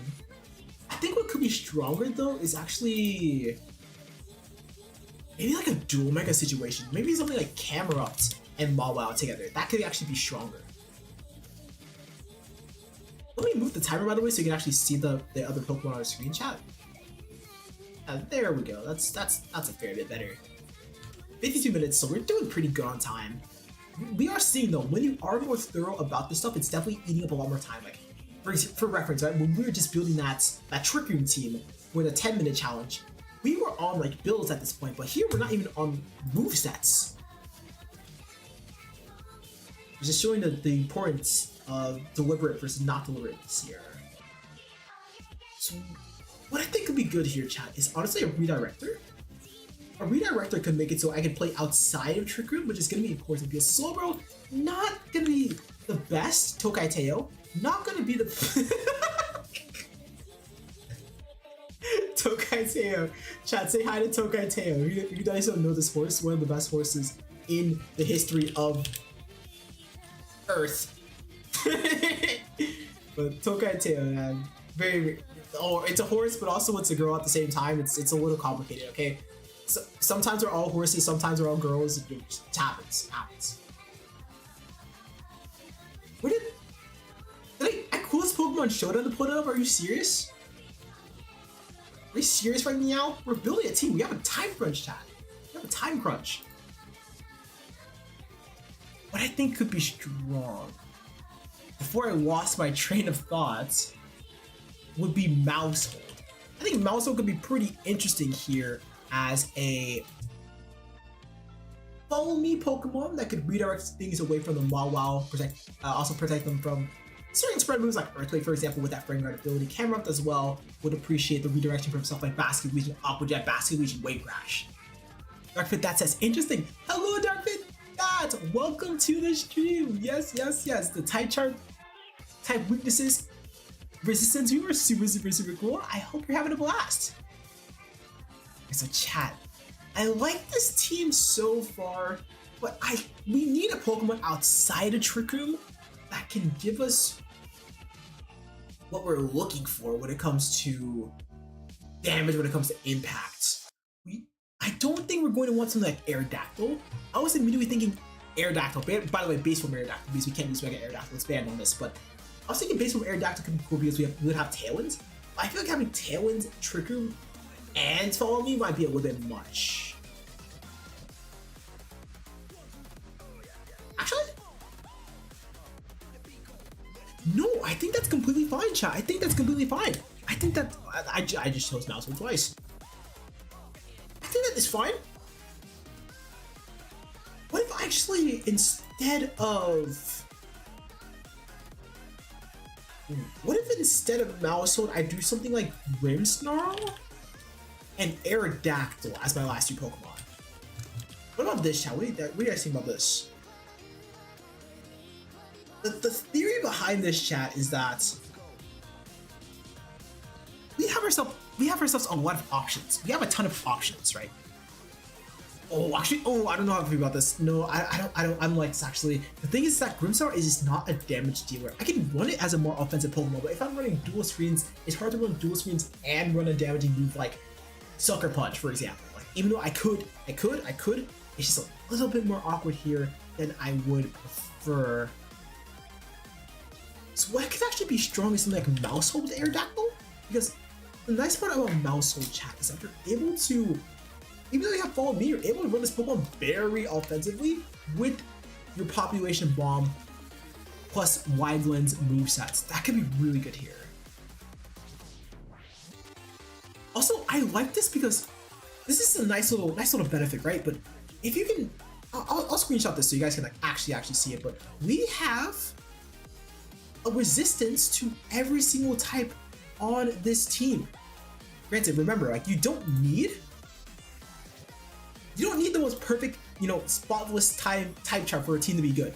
But it's always nice to have it as just like a nice little benefit. It gives you more game plans into a wider variety of Pokemon. The green side itself we resist, by the way. The red side itself we are weak to. Yeah, just look at that. There's no Pokemon. Like we don't have any 3 weaknesses to a single type. We have resistances for every type. We have answers to a lot of different options. I like this. I think this is pretty darn spiffy. So just theory stuff, right?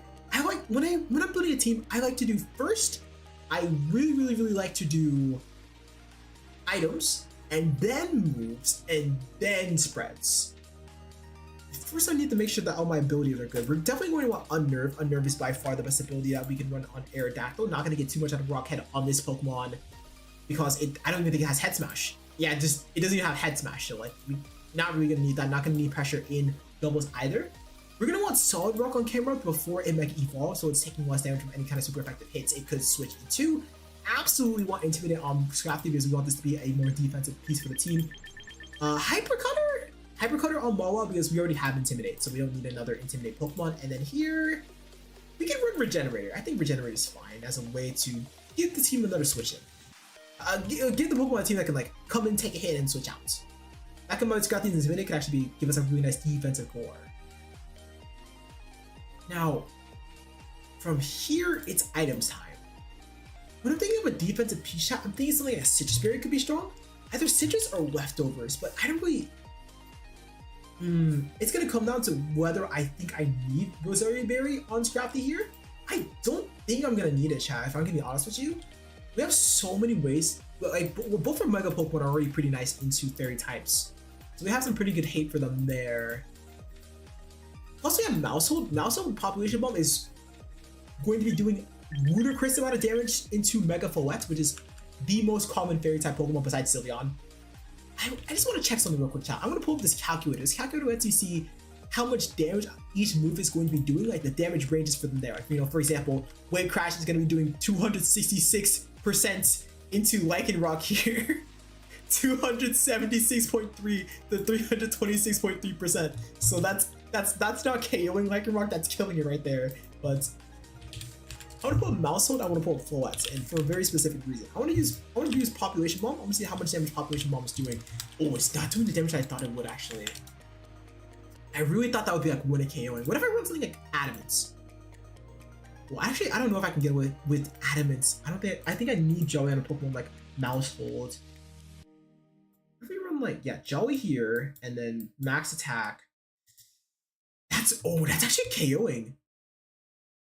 I'll try to zoom in here, but this is KOing Follette if they run no bulk. Look at that, 99.3 to 119.2%. So if they run like, if they are a bulky Follette, like they're running training in their HP and in their defense, they will survive this, which is pretty scary. But if not, then they are not gonna have a good time against that. Sylveon should be a similar case, but you're way more likely to. Oh yeah, Sylveon's actually bulkier as well than Follette's. I kind of need. Wait, oh, maybe I don't need Jolly because I already have Tailwinds. Wait, why did the damage rolls get worse? Yo, wait, Adamant's not changing the damage at all for this actually. Maybe I just run Jolly then. Oh, that's weird. Usually for a standard attack, you would see a very noticeable jump in damage here. Like this would not be 87.3 or 83.7. This would be way higher when I switch to Adamant. But I guess it's not in Mousehold's case because Population Bomb is a multi-hit move. When multi-hit moves are factored in, stuff like Nature's matter less. That's interesting. Okay, wow.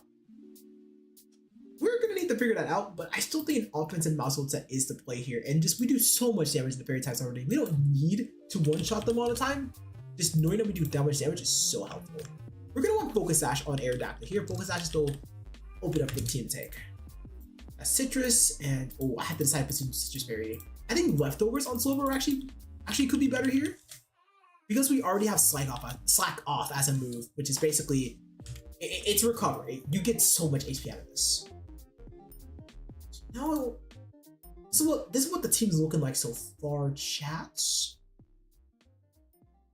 We have the Pokemon, we have the items, but there's still the move. There's still the move. Oh, the moves. Ah, not just the moves apparently, the moves. So what I'm thinking right away, I want to walk into stuff that I just know I'm gonna run no matter what. I'm gonna run Fig on Scrafty. I'm gonna run Trick Room on Slowbro. I'm gonna run. I should probably run Oblivious actually, so I can't get taunted. I'm gonna run Follow Me here. I'm gonna run Tailwinds here. I'm very likely going to run Heat Wave and Ancient Power. So far, chat, I'm just trying to pick moves that are staples on the Pokemon. They're like the core reasons why I would choose them in the first place, right? Tailwind on Aerodactyl, Trick Room on Silver. That's like why you use those Pokemon. Fake Out, Scrafty, again, why you would use that Pokemon. Follow Me, Mousehold, same thing.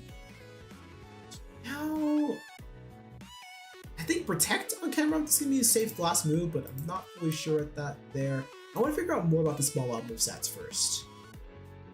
Now, what I think is strong, right? You're going to want Play Rough. Play Rough is going to be doing a ton for you. And Sucker Punch is amazing on Small Wild because its damage is just so absolutely hilariously ridiculous to the point where it's going to be booming people. It's going to be booming those ghost types and just doing insane damage to even neutral targets. So we're going to want that. We're going to ask, hey Donut, did you take a look at the teams for my Battle Royale tournament? I haven't yet, Pokemon. I have not yet. Chat, we're gonna take a slight, just a moderate detour to take a look at these. I'm hoping that, I think we'll have time. 41 minutes, we should have time to make this team at least decently well. Now, granted, we're going to have to make these teams in game, so like, it might get scary at the end, but I think it's fine. Like, come on, chat. You guys want to see these cool teams too, right? Because I want to see them.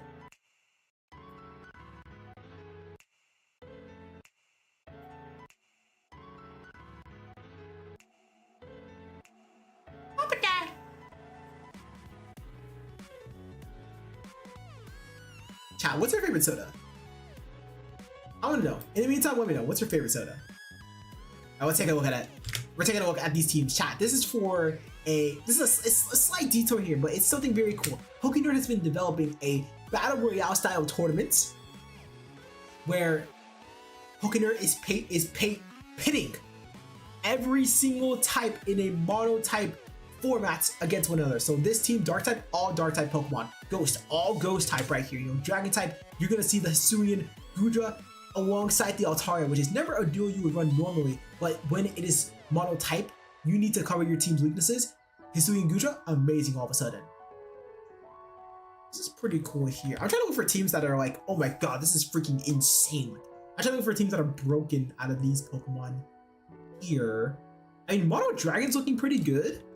I like Mono Dragon here. I like Dragonite as a Pokemon because it has the multi-scale that's going to give your team a lot more flexibility. Garchomp you can pair alongside it with the Earthquake, so just a lot of synergy right there. Hisuian Gudra is really nice because it is neutral to both Ice, Dragon, and Fairy, which is all stuff that are annoying to these rest of these team members to deal with. I like that. I like that one. Let's see, what else is here? Mono Water is always going to be pretty interesting because you have Swampert alongside Basket Region, alongside Kingdra, which is a stupid Pokemon that I love to be in the rain. You're playing that with Lantern. Lantern is so good in Mono type, guys, even though you just don't see this Pokemon in normal play because it is neutral to the grass and electric types, which, as you're going to see, is a bit of a trend. Every Mono type team that's at least like pretty good is going to have some Pokemon that just answers the weaknesses that the standard type has. You know, like grass type, that's gonna be your Cradily. Water type, that's gonna be your Lantern. Dragon, that's gonna be the Hisuian Gudra we talked about. That's just like a classic of monotypes. I think the best teams plural by far here though are Normal and Ghost. Normal is ridiculous. You have several synergies that are just already really good. Like Kangaskhan and Ursaluna, so you can do Fake Out plus whatever you want as Ursaluna. That's going to be one-shotting someone real quick. Plus you have Regidraft and Ursaluna. That's a duo use in the Pokemon game already. And plus, if you're like, oh, well, it's scary to use Earthquake next to your own for Regidraft, you have Staraptor, you have Mega Staraptor. So you can do stuff like close combat, Mega Evolve close combat while your Ursaluna is clicking Earthquake. Ridiculous amount of synergy between those two. I like it. I'm a fan of that. And Hisuian Zoroark for shenanigans, you always like that. I was a fan of that. Yeah, Mono Ghost is also looking pretty spiffy here with the finished up with the Gengar, with the Basket Region. These are just good ass Pokemon right there. And Basket Region and Gengar are pretty nice. They don't have the best synergy, granted, but come on, it's two of the best guys. You can't go wrong with those two on your team. Citrus is also great redirection for Gengar, helps keep Gengar safe if he wants to go for more Perish strategy or just attack in general. Aegislash is pretty interesting here, but I can just understand it. Aegislash is a generically pretty good Pokemon here. You have the Trick Room mode with Skeledirge and Mimikyu as well. I think that's pretty cool. I think that's pretty darn cool. Out of the list here, I would say my favorites are Normal, Ghost, Dragon, And then from there, I really think it's like those three. But also, I gotta shout out Steel. Steel is looking pretty good too. I like Steel here. I like Steel. I'm a fan of that. All right, let's go, guys. Let's go. Let's keep going. So we're building this Mega Mall set. We have the classics. Player off, Sucker Punch. You need those. I'm probably going to want Protect, but we'll decide on Protects later on. Protect is a little bit weird because you usually want 4 of your Pokemon to have it. Sometimes 5, sometimes 3, but no lower than 3, no higher than 5. Unless you're running like Perish Trap or something like that. I don't think I need Rock Slide on Mawile here, which makes me think I should run Sword Stance. I think Sword Stance is actually the best option here. Sword Stance with Sucker Punch is insane amount of damage. I'm down to run that there. And I'm gonna keep leaving stuff open, but I like this so far. I like this damage so far. Slowbro, this is a Pokemon whose set I really want to figure out. I want it to be this defensive piece for the team that can set Trick Room, but also switch into hits and still create momentum. I think Flip Turn is gonna be very nice. Do I have Flip Turn? I don't have Flip Turn. Fuck. Do I have Teleport? I don't have Teleport. Fuck. Do I have any way of switching out? I don't. Oh, I would have loved this to be a Pokemon that I could just go in, quick A move to switch out, and then come back in again with that slight HP. But we can still get value out of this Pokemon. We can still get value in other ways. I think Chilling Water could be pretty interesting. I think Chilling Water is a single target attack though. If I'm using a stat loading move, I want it to be stat loading for both Pokemon, you know? Heal Pulse could be interesting, but that makes me a bit too much of a hyper support type Pokemon. And I would prefer this to be more disruptive. Thunder Wave could be, I like Thunder Wave, I like Icy in both its moves, but that just has anti-synergy with Trick Room here. I need to pull in that Trick Room for the team. Pokemon gets a lot of moves, but not a lot of moves at the same time, you know? Muddy Water could be a decent tool. Chat, there is a tool that is great for situations like this. When I don't know what to use, I love to pull up this right here. This is Smogon.com. They host hundreds of thousands of battles for VGC just all the time, like month by month. I'm going to check out Slowbro's moves. I want to see what players are using at a competitive level when it comes to selecting Slowbro to get some inspiration myself for what I could run as second, third, and fourth moves here. Just taking a gander at this list here. Here's Slowbro. Here's Slowbro. I want to zoom in so you guys can actually read this. Not a bad idea, if I have to say so. There it is. There it is. Okay. Slowbro is running leftovers. Actually, leftovers. So yeah, leftovers could be a good idea. Oh, we're actually usually running Regenerator. That's interesting. I mean, that makes sense, but there's Slowbro Mega. My bad. But Slowbro's actually usually running Regenerator and not Oblivious. I was worried about Taunt, but I guess you don't run into Taunt that often, do you? Trick Room, Skull, Protect, and Psychic. So 2 stab attacks with Trick Room and Protect seems to be the common play. If you're running something more supportive, I mean, I see Muddy Water, but it looks like Scald is actually the way to go here. Yawn. Nice. Yawn is exactly the kind of piece I'm looking for, chat. Yawn is a very, very nice move for disrupting the opponent because the first turn you use it, they have that Yawn condition. So if they stay in, they're going to fall asleep. And they do not want to fall asleep, especially in a game like VGC where games often last under 8 turns. So let's do something like Scald, Trick Room. We're going to want the Psychic type because that helps us against fighting types. Our team's a little bit weak to fighting type Pokemon like Sneasler, so having a way to blow them up is pretty nice here. Do I have Twin Beam? Twin Beam is a Psychic type attack as well. It's a little bit weaker than Psychic, but it does hit 2 times. It doesn't look like... Yeah, it doesn't look like Slowbro specifically gets it though. Maybe Psychic Noise could actually be better? Psychic Noise is nice against Pokemon like Toxapex.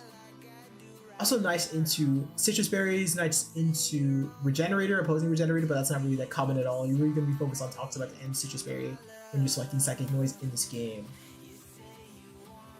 There's no bulky fighting types though. I think for the targets we're going to click psychic type moves into, it's gonna be Sneasler and Tox effects most often. But what's your psychic noise? No, actually, chat, in situations like this is what the calculators are for. I want to see if we are still one-hit KOing Sneasler with Psychic Noise if I'm not running any kind of special attack. That's gonna be my deciding maker for this. We absolutely are. This Pokemon is getting obliterated like paper if we're running Psychic Noise. I'm gonna select Psychic Noise here. This will help against opposing Toxapex. So now the team is beginning to take shape here as we finish these builds. So we have Slowbro, we're almost done with Mawile. I'm deciding on if I want to protect in that slot or not, but I probably will. We'll have to see though. Scrafty, I'm gonna want Knockoff on you. Knockoff is one of the best moves you can run on this Pokemon. It's one of the few ways it actually stands out from Incineroar. I don't want Close Combat. Close Combat, incredibly powerful attack, but it lowers my defenses, and I'm not a fan of that when I'm already trying to run Citrus Berry. I'm trying to run this bulkier Pokemon here. But I do want a fighting type move. I could run Brick Break. Brick Break is nice into teams with the range strategy, because range strategies love to run Grimmsnarl, and Grimmsnarl loves to set screens. So Brick Break being able to break those reflects, those light screens can help my team sweep under strict turns. I think that's actually going to be my best play here. I'm wondering what I want to run in this last slot, right? Because there's Helping Hands, there's Quick Guard, which is actually pretty interesting. I mean, Quick Guard would help. Quick Guard would help for Basking Region, because Basking Regions love to run Aqua Jet. I'm not sure how much it's actually helping my Mawile out, because it takes Sucker Punches fine, it takes Aqua Jets well enough. Not gonna be too sure on that one. Camera, I like these so far. I'm probably gonna run Protect on this Pokemon. I usually run this set right here, Heat Wave, Ancient Power, Earth Power, Protect on Camera anyway. But I like Protect on Camera specifically because it's so slow. Like, it's so slow to the point where it's not gonna be that good in Trick Room anyway. Student says, Jinx said that you. Oh, okay, got it. Oh, I don't know.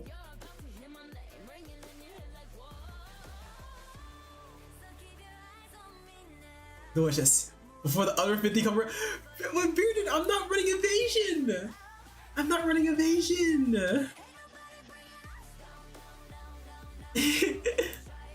Oh god. Okay, Aerodactyl here, Aerodactyl.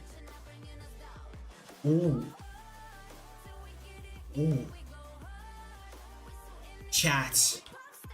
I may not have a brain, but I have an idea here, chat. I want to run Sunny Day. Now, you may be thinking, why the hell would you run Sunny Day? You have a Mawile. This will make it so any kind of fire type moves that go into the Pokemon they just blow them up. We have a Camerupt. I want to try something radical, chat. I want to try something I have never tried before, but could be valuable in the context of this specific team. I'm actually thinking of running Jolly Camerupt.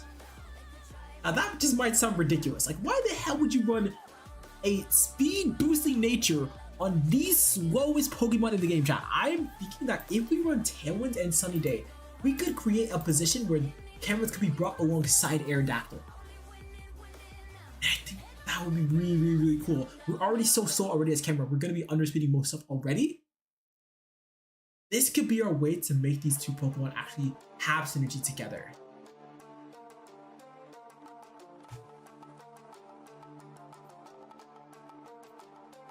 We're absolutely going to want Rock Slide. We're probably going to want Dual Wing Beats. Probably going to want Dual Wing Beats. Probably. The thing is that this Pokemon is not that powerful. And we already have ways to hit Sneasler, the primary Pokemon that we'd hit with Dual Wing Beat for super effective damage. Actually, this can be very nice into Whimsicott. We're gonna want some help against Whimsicott. Whimsicott, pretty annoying Pokemon. We don't have any kind of like priority blocking.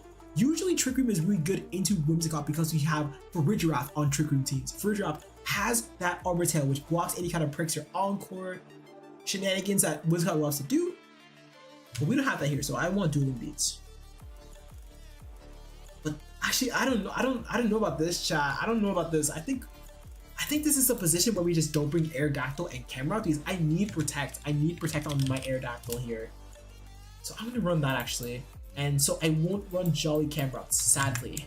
I was thinking about it, but not quite sadly for this one. Mousehold, this is why Dylan's Population Bomb. This is something we already decided on a little bit earlier here. Only Population Bomb will be the moves of choice. Protect is gonna matter on this Mousehold specifically because it's just gonna be so frail.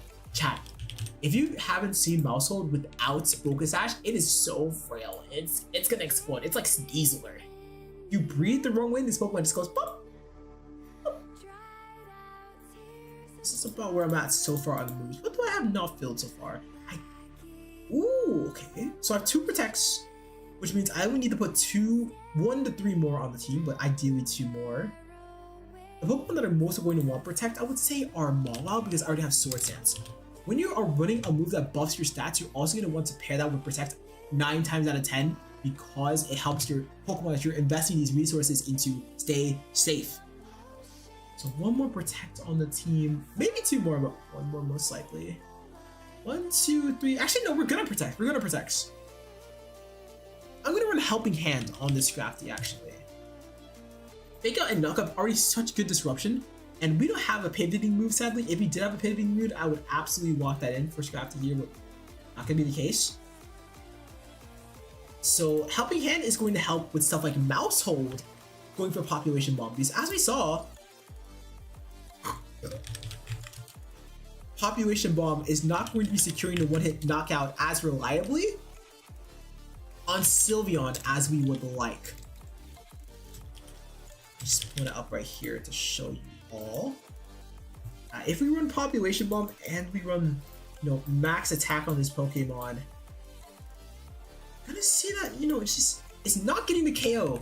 Like, it's saying 0.1% chance of winning knockout, so that's just not reliable at all.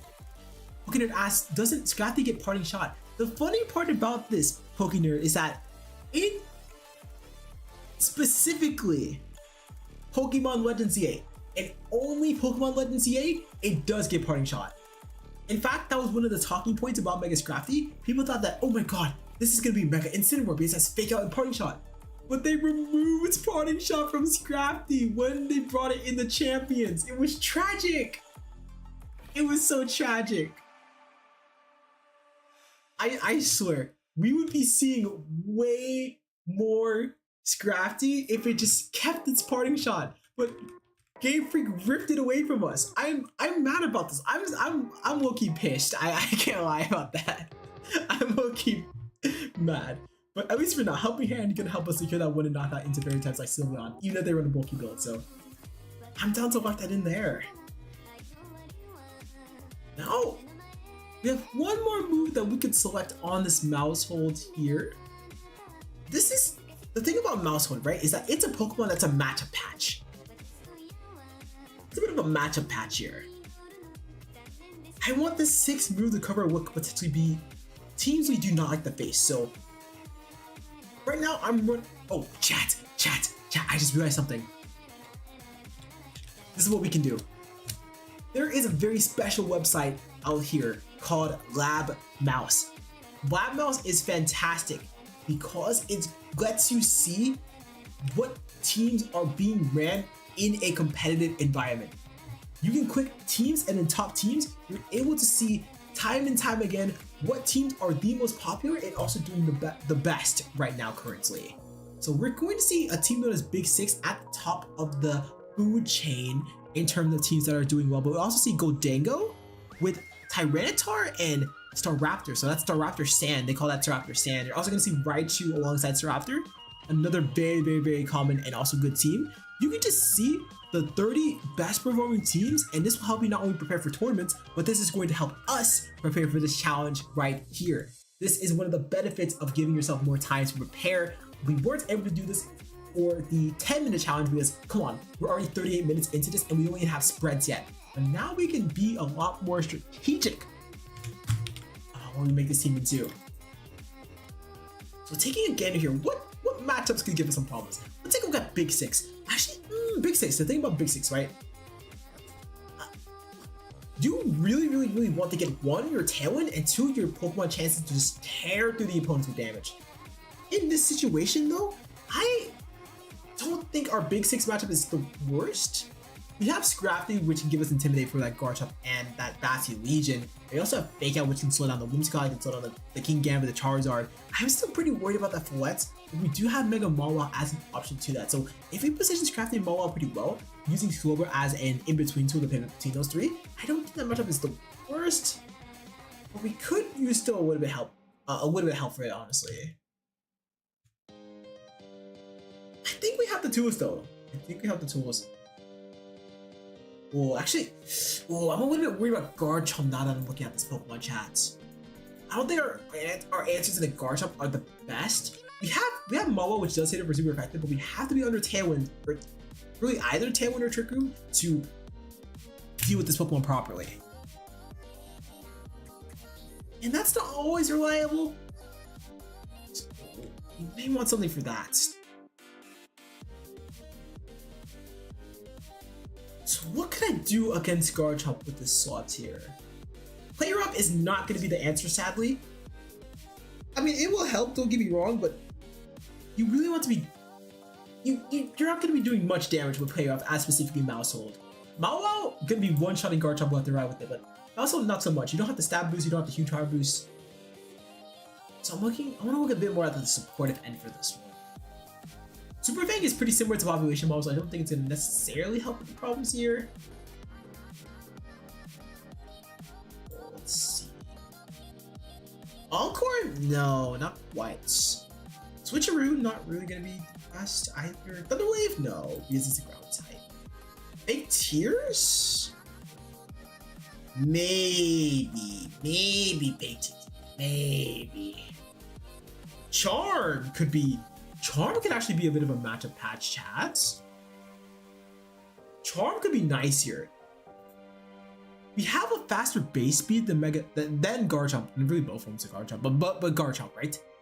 We get Charm before it attacks, weaken the damage of its Earthquake, make it a lot more than they expect, and that combined with the Friend Guard means that they're not going to be doing that much damage. That could help against Pokemon like that. And we actually have pretty decent answers into Kingambit already. I can train my Scrafty to where it's going to outspeed most Kingambits and maybe run it like really offensive, but I'm not sure about that one. Actually, doesn't seem to us team that well. We want this to be a more defensive piece because we just don't have the defensive structure without it. How do we want to handle Kingambit then? What's our answer to Kingambit?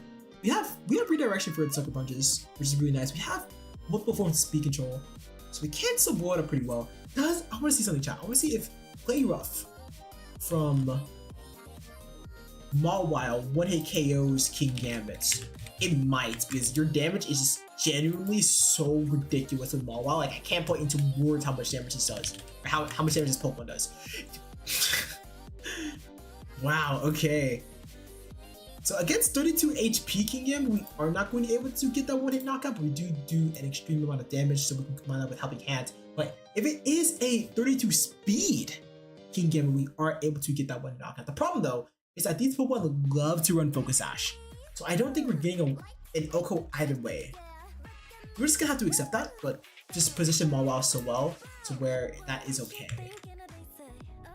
We still have Scrafty dealing super effective damage into Kingambit at the end of the day. We just have to be pretty worried about them today, or about its Defiant ability boosting its attack, honestly. But it's okay.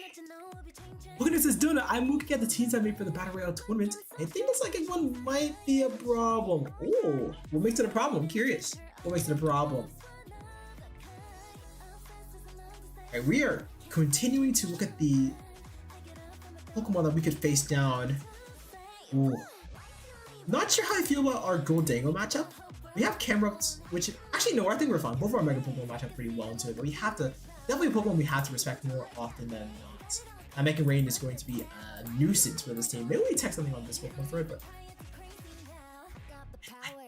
I I think on losing are pretty much good. I think this is pretty strong. Trauma is really gonna be a nice matchup patch for the physical attackers too. I think our Raichu matchup is fine. We have Cameras for that. We have Hard Trick Room, which is in general nice into Raichu. If they bring Sylveon, that's largely okay because you already have a Pokemon that backs up pretty well to it with the Mawile.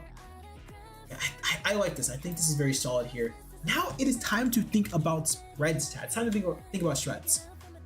First thing you want to think about with any Pokemon for the spread is speed tier. And this is actually pretty simple for Slowbro. I'm down to do something like minus speed plus a special attack. But this also, no. We're not going to go plus special attack, chats. But we will go minus speed. But something I need to see first is the damage rolls.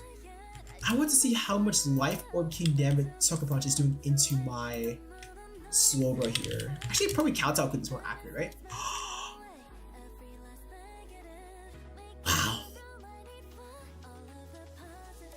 This is insane amounts of bulk. I could run max HP and honestly still survive a Kowtow Cleave decently. No, actually, well, not that well. We're gonna run some defense for sure, actually, but that's a lot better than I thought it would be, especially because Life Orb Kowtow Cleave already rips you so many Pokemon. That's incredible. Let me just double check. Do I have Cobra Berry? I don't have Cobra Berry. I just Slowbro Mega Stone for that. That's insane. Alright, chat, we're putting up the Spilled on stats again. Looks like people love to use max HP, max defense on this Pokemon, which, I mean, that makes a lot of sense. Running out of physical bulk just... Oh, also, chat, this could help with Basculegion in lots of respects, couldn't it? Basculegion in lots of respects is one of the most powerful attacks in the game. If we're looking at a 2-frame in lots of respects, could I survive that if I run Bolt? And on top of that, as much defense as possible. We cannot. Still though, very, very impressed by Slowbro's book overall. Then it turns out which is W Slowbro, they call him Slow Goat. Welcome in, Slow! Welcome in, second coming! I hope we're doing amazing, I hope we're doing well. Yes! We have 1 hour to build this team and our time is winding down here, but we're getting into the spreads and yes, Slowbro's book is impressing me very, very, very poignantly with this team right here. Now what I'm thinking, chat, is spreads matter? Like, surviving things matter for sure, but you also want to do something back in the matchups that are in the situations where you do survive. What I'm worried about here is that maybe the spread isn't, maybe this moveset isn't the best because ideally I could survive something on them and then protect on the following turn to get momentum for my team, but without having protect, I'm not able to do that. However, I don't know what the sub outs. Because we want the psychic damage, we want the water type damage, we want the Trick Room, obviously. That's like, well, maybe not obviously, but Mawile, Camera, they love Trick Room, so Trick Room, you're gonna want that until no matter what. So you also want Yawn. Maybe it's fine. Maybe it's fine. Maybe it's fine. Maybe it is fine. Because if we do survive the physical attacks like this and fire back a Yawn, we can always just switch out Slowbro as they play more defensive themselves. Next up is Mawile. Now, typically, if you're just building a team that's only Trick Room, you want Mawile to be as slow as possible, but because we have this Aerodactyl, we're gonna want some speed. The question is, how much speed do I want? Because if you get too much speed, then all of a sudden Trick Room isn't needed anymore, and that's not good. So you want the perfect sweet spots. What I think would be the most valuable speed for me to run, chat, is something to cover this Garchomp. Garchomp is a Pokemon that has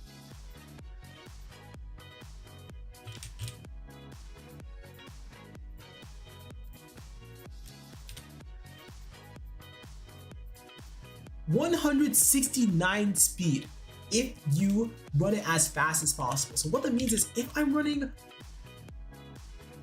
Mawile, I'm going to want something where under Tailwinds, I'm going to outspeed this Pokemon. That is what it says. It brings me back to Ursula in the Tail Room. Those were the days. Hell yeah. We got the Tail Room strats on this 1 hour team. Chat, a very intuitive speed stat that, well, it becomes intuitive once you realize why it is, but something like this, right? 85 speed could be really, really, really good for Mawile here. The reason why is under Tailwind, our speed stat is going to be doubled, right?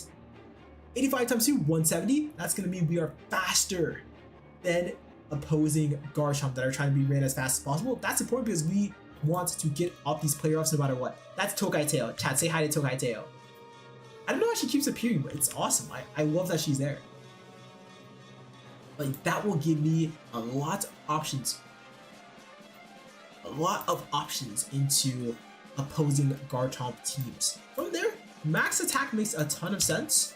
And then we can just dump the rest in HP. Yeah, let's dump the rest in HP so we can just be a tad bit more bulky. Scrafty. Your speed set's gonna matter actually a fair bit. I'm a little bit worried, if I can be honest, with Scrafty's speed here because King Gambit is base 60 speed while Scrafty is on the other end base 58. So no matter what, if I run 32 speed and King Gambit runs 32 speed, King Gambit will be faster. But what I could do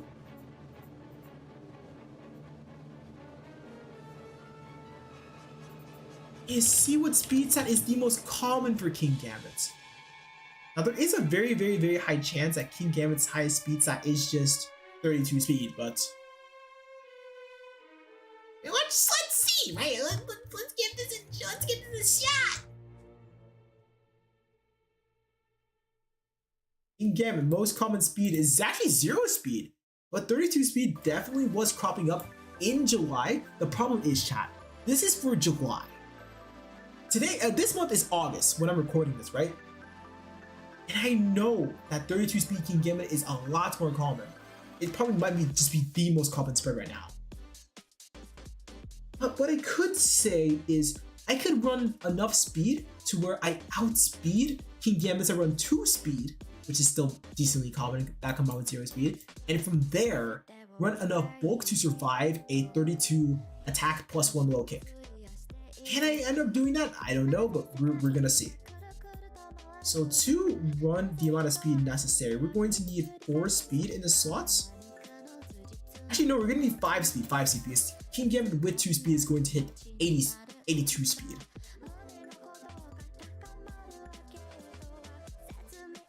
Oh, Dinosaur says King Gambit is 50. Oh, thank you.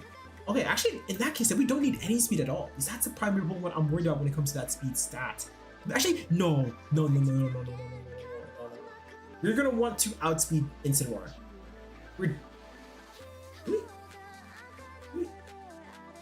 Yes, the heck we do. We absolutely do want to outspeed Incineroar. Something pretty common Incineroar was running was 23 speed. So to outspeed that, we're going to need 26 speed. But I want to just check the July usage stats. Just triple check. I want to make sure. Maybe for certain that we know what Incineroars love to run speed-wise. Yeah, 23 speed right there, 23 speed. And I know this got more common in August compared to July because people are just getting faster with their Incineroar.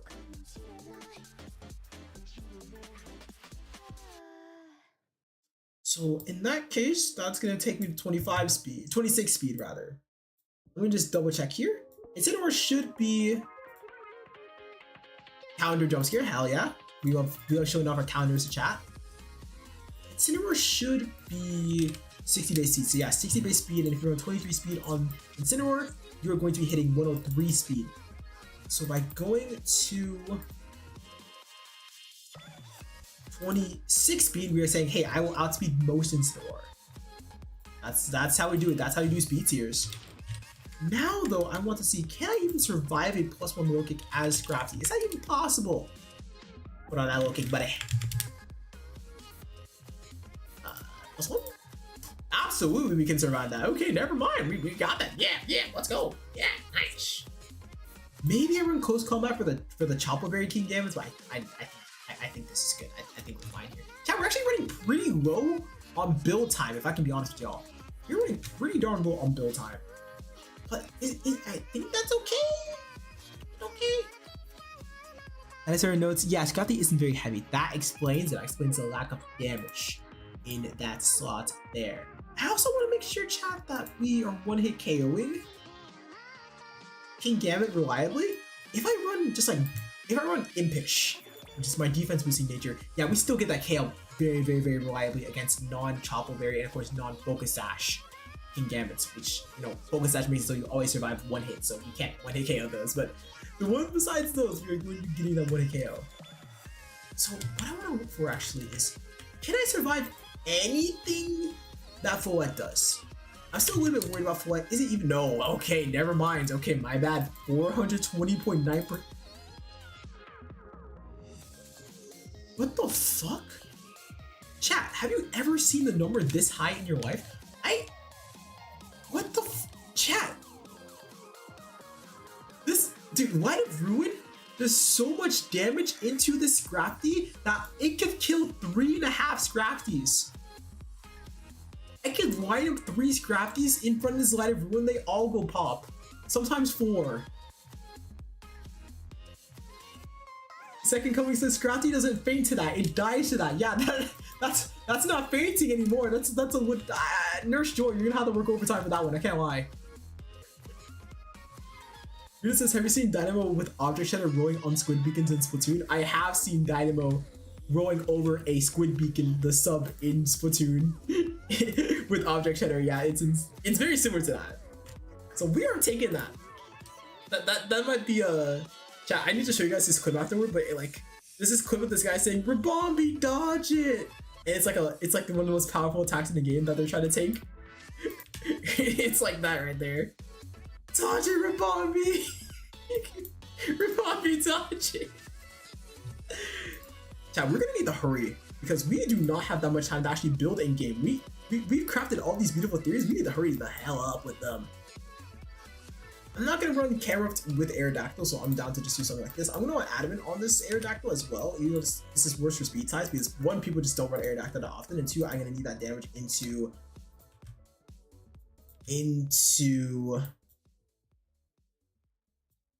Sneasler's right there.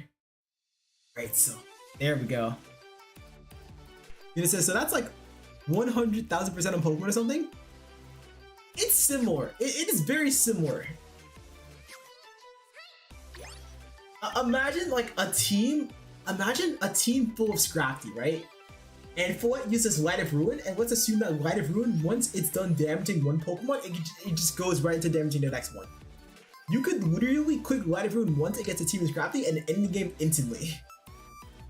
Like it's that kind of damage. It's like it's not even fair anymore at that point. Second Coming says, Rabombi, please survive this. Yeah, that clip's so fucking funny. I need to find that clip as well. It's hilarious. That shit had me. I was rolling. Alright. Let's create this team, chat, because now we are on a time crunch. We have the team. We have the team theoried out, but now we need to make sure we actually have enough time in game to create it. Because I need to make sure that I'm precise with this. I need to make sure that it's made well. Well, it's already made well, but I need to make sure that I'm clicking the right buttons to make sure everything's correct. Aerodactyl, that's not an Aerodactyl, that's a beautiful Gamora. Now, mouse hold here. There we go, and now for items? I have the, just a full picture of the team pulled up. I'd like to show you guys, but we have 3 minutes, so I'll make sure to show once this time runs out here. We are on a bit of a time crunch, though. Oh wow, 8.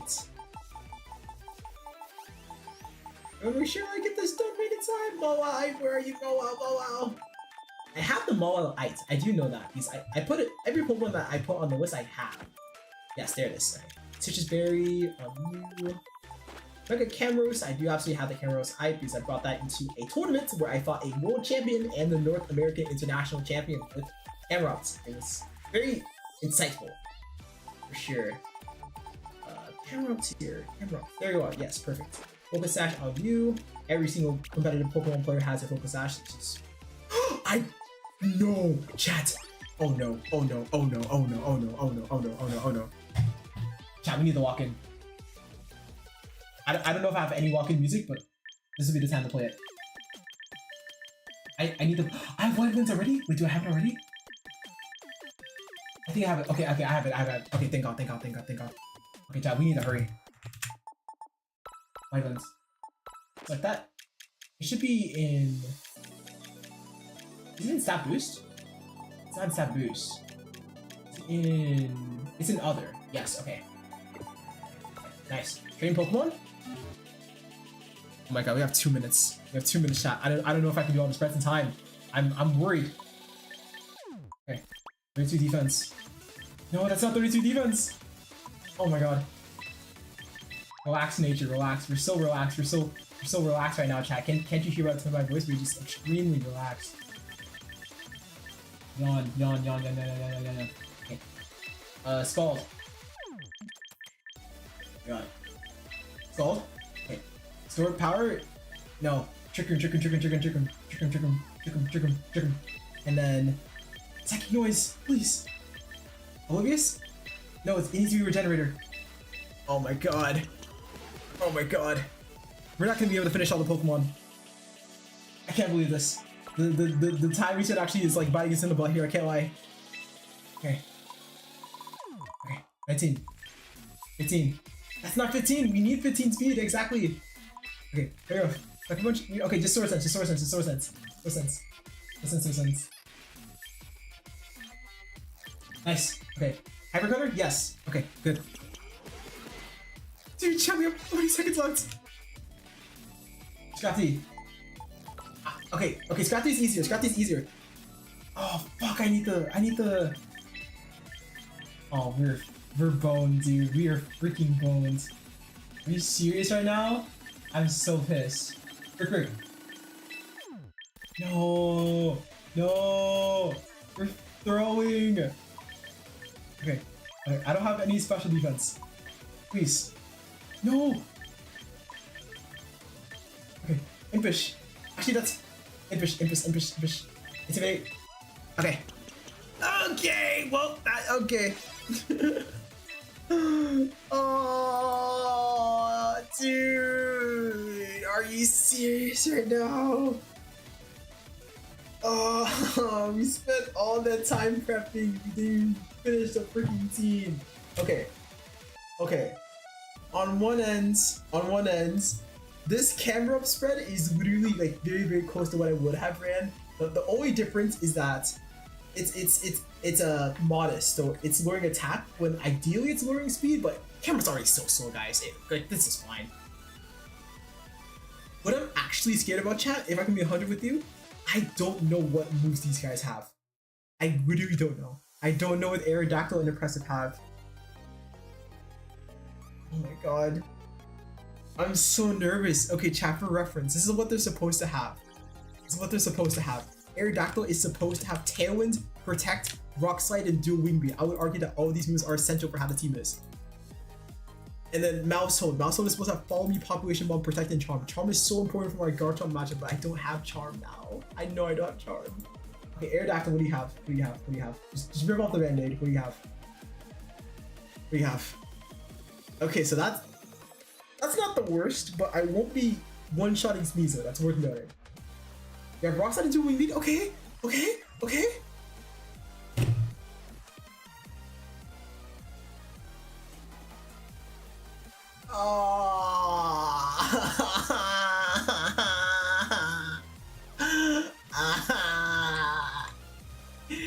This is the Mega Aerodactyl build. So you run. Oh fucking hell, dude! You're supposed to run freaking. I don't know where the music went, by the way. Where'd the music go? What the hell? You guys hear the music? Okay, you guys hear the music. Oh, okay, wait. Oh, it's just not playing on my end. This is supposed to be Protect! Alright, we're gonna have to play very differently against Pokemon that run Fake Out. We're gonna have to keep that in mind. But we do have Tailwind at least. If we didn't have Tailwind, then like we might be like fucking like Giga Doomed. So Mousehold is supposed to have Population Bomb, Follow Me, Charm, and Protect. As Protect, as Protect, as Protect, as Protect. Please, please, please have Pop Bomb. Please. My strategy relies on you having Pop Bomb, Mousehold. Please, I beg of you.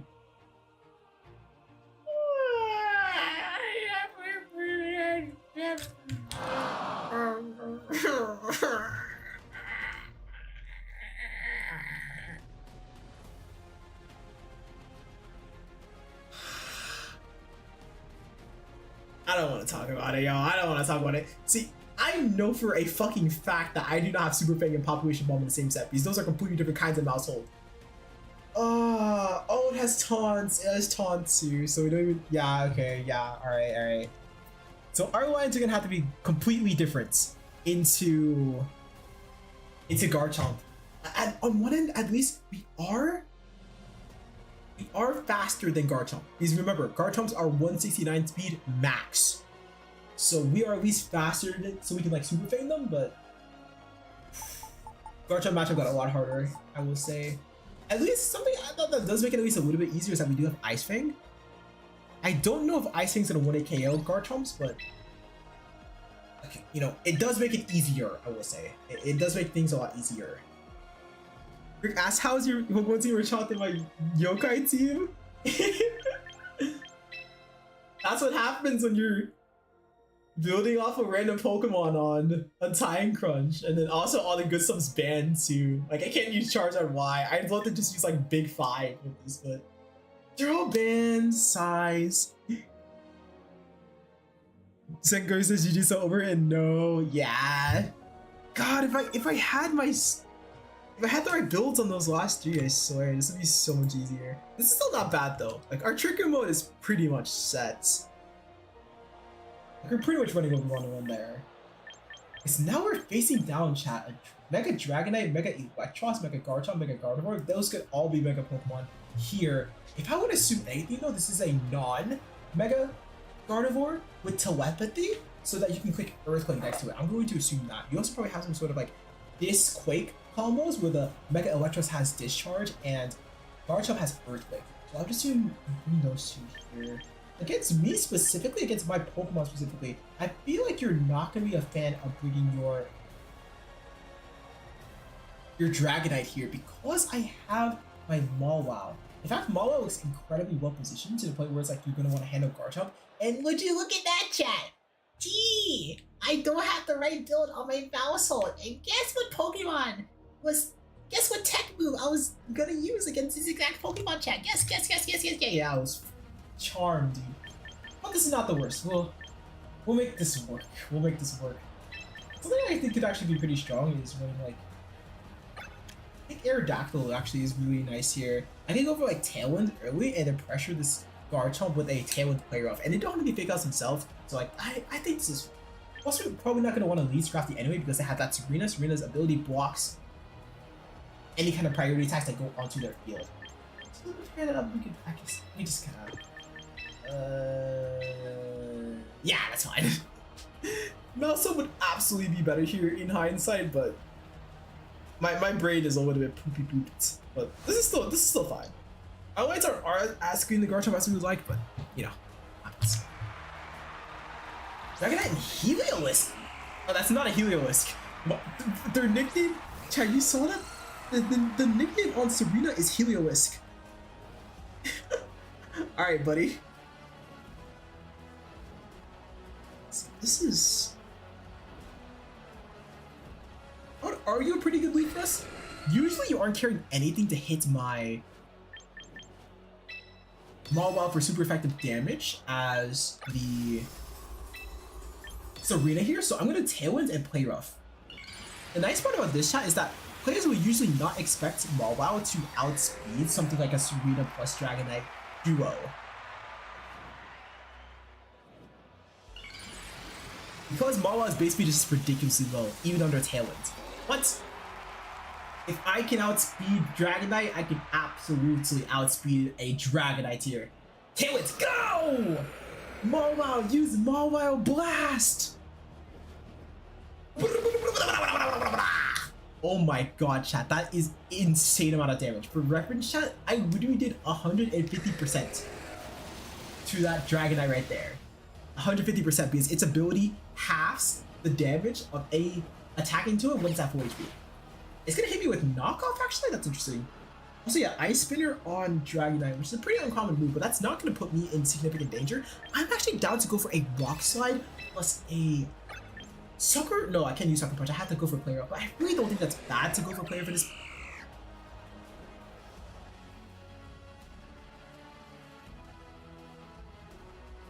I'm gonna get greedy. I'm getting greedy. Rock Slide connects on both targets. Super effective damage will take down the Dragonite, and if my Aerodactyl goes down here, that's really not too bad. I'm gonna get the Sword Stance off, and again, this Mawile not pressuring me with very much. The Serena not pressuring me with very much damage here. Chopkick gonna go into the Aerodactyl and take it out, and I actually appreciate that because this is going to give me a free switch into my back Pokemon. That fucking Shell Bell? Why? So in this situation, chat, there's 2 more turns of Trick Room. What I think is stronger than actually going Scrafty here is gonna be going Slowbro. Something very nice and unique you can use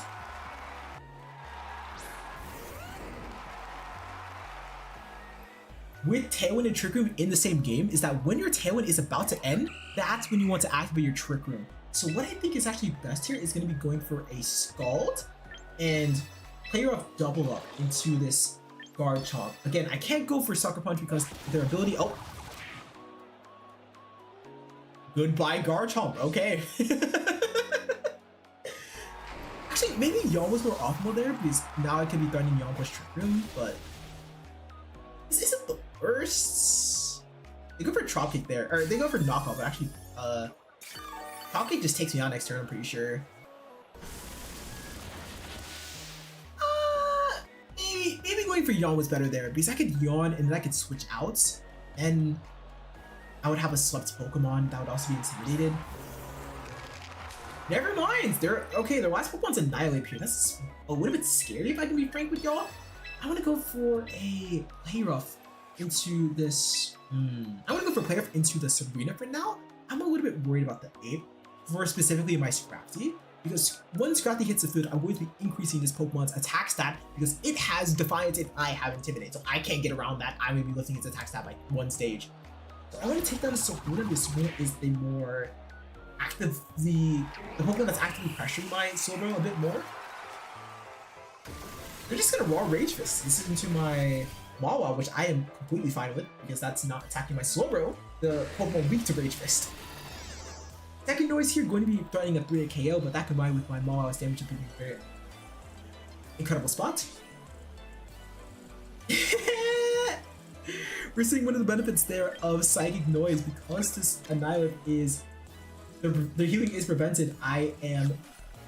Any damage that is on them is basically stuck on them for the rest of the game. So what I'm going to do is actually go for Trick Room and Sucker Punch.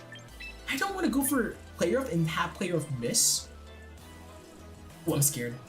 I think this is my best play because I really don't want Player Up to miss right now. It's still a +2 Sucker Punch, so it's still going to be doing good damage.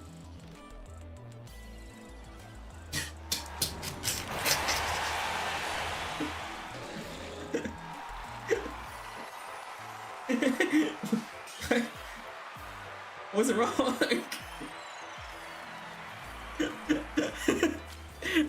That was good damage. That was good damage.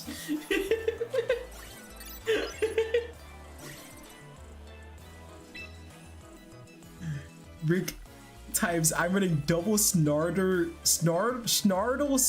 at rank C. Hell yeah. We got the Yokai Watch comp here. Shark King says GG's all, yeah, literally. This has got spawn killed. Yeah, that Chomp when he came on the field got boomed and then just like left. That was awesome. Is this the second part of Splatoon track? I think? I don't know actually. I don't know.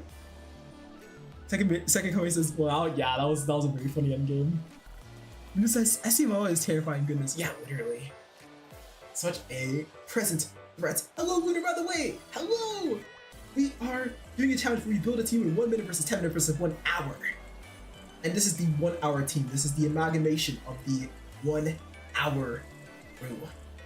We're doing well. So now we're facing a Mega Metagross and Absol Duo Mega team. You usually do not see that pairing at all.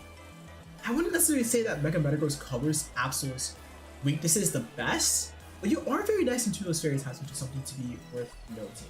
However, my fairy type does have Sucker Punch, but I'm gonna need to be pretty respectful of that Serena. Serena is packing the Queenly Majesty, meaning that it will be able to block any kind of Sucker Punches I go for. What I think would be strongest, actually, is to leave my Trick Room mode and have maybe camera up in the back. Ooh. Ooh. Ooh, okay.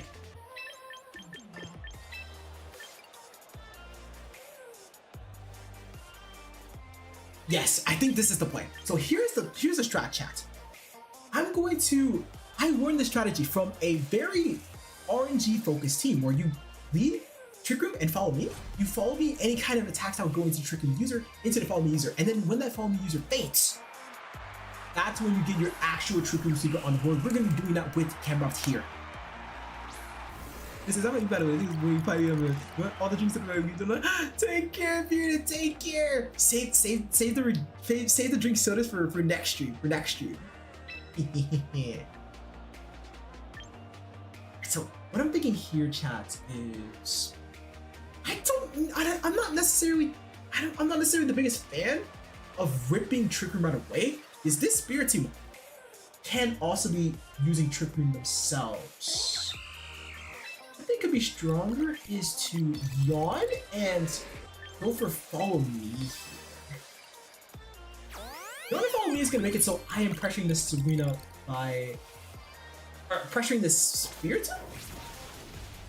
Okay. Thank you for your services, Mousehold07 from Mousehold. That Mousehold fucking died. Thank you for your services. Okay, that's a Warp Serena. Okay, that's awesome. Yeah, this is gonna make it so on the subsequent turn it will fall asleep, and that puts them a bit out of position. And yeah, look at that. They use Trick Room. Chat, you heard me read them. They were going to use Trick Room to undo my Trick Room, but here we see they are not getting the benefit that they wanted from it. But he says, "Have you jinxed ourselves?" Bad. On it. Which says, Yokai Watch has been a blessing from heaven when it comes to JRPG combat. I'm sad the wheel system is only used in 2 games. The wheel system? What's the wheel system? Sounds very, very interesting. Here, what we're gonna do is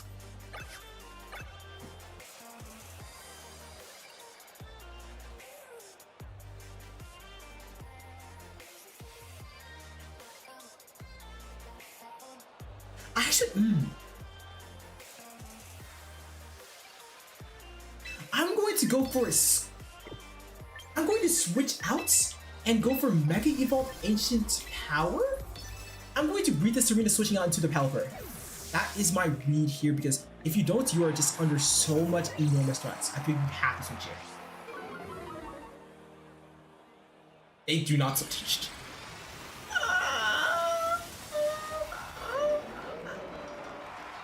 Me when you're facing down a Mega Heat Wave and you're just not gonna switch. Oh, you're not even gonna protect either. Okay, so I'm taking a double this turn. They went for Destiny Bond. Okay, that makes things pretty awkward for this next turn, actually. Top Kick is gonna go into my Scrafty Roaring its attack. And this is not how I thought this turn would turn out. I wouldn't say this is the worst though. Now we're able to pressure this Serena with a double up, going for Ancient Power and Knockoff. And the Spirit Team being asleep means that I'm just gonna ignore it when it goes for that, as it goes for that Destiny Bond. Scrafty, you're a beast! Scrafty, you're a beast! Scrafty, you're a beast! Scrafty! Scrafty! Scrafty survives the super effective 130 base power high jump kick, fires back with a KO, hits me the momentum I need in this game. Let's go. Let's see that Soda.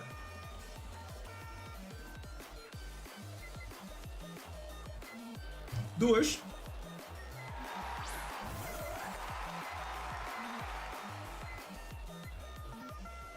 writing down some of the moves that they have used so far. So let's go for... There's two more turns of Trick Room, so they're very lucky to protect, but I really think the best play here is for me to go for a Helping Hand and just rip a Heat Wave right here, right now. I hope I'm slower than the Spiritomb. I should be, but... Nice, I am. So Helping Hand Heat Wave can do immense damage. Absolutely incredible damage. One-shotting never absolute before it can even do any kind of attack. Spiritomb is gonna wake up, but it's just so far behind at this point. And really, I appreciate that resistant damage. I'll eat that like paper. Very nice here. And down to the last Pokemon here. It's gonna be a Metagross. It's the true Mega Pokemon, which is interesting. They brought both Absol and Metagross, which both could be Mega Pokemon candidates here. I think my best play is I want to go for Helping Hand again. I'm not fully sure what the speed tier is between Scrafty and Spiritomb here. Definitely want to note that when possible, but actually no. Spiritomb definitely faster, slower than my Scrafty here, because I ran speed deliberately to outspeed opposing Incineroar. And there's no Incineroar on the screen, so yeah, Spiritomb can be slower than me. So they're going to go for a Protect now, as the Spiritomb rips a... Rips a nothing because it gets KO'd.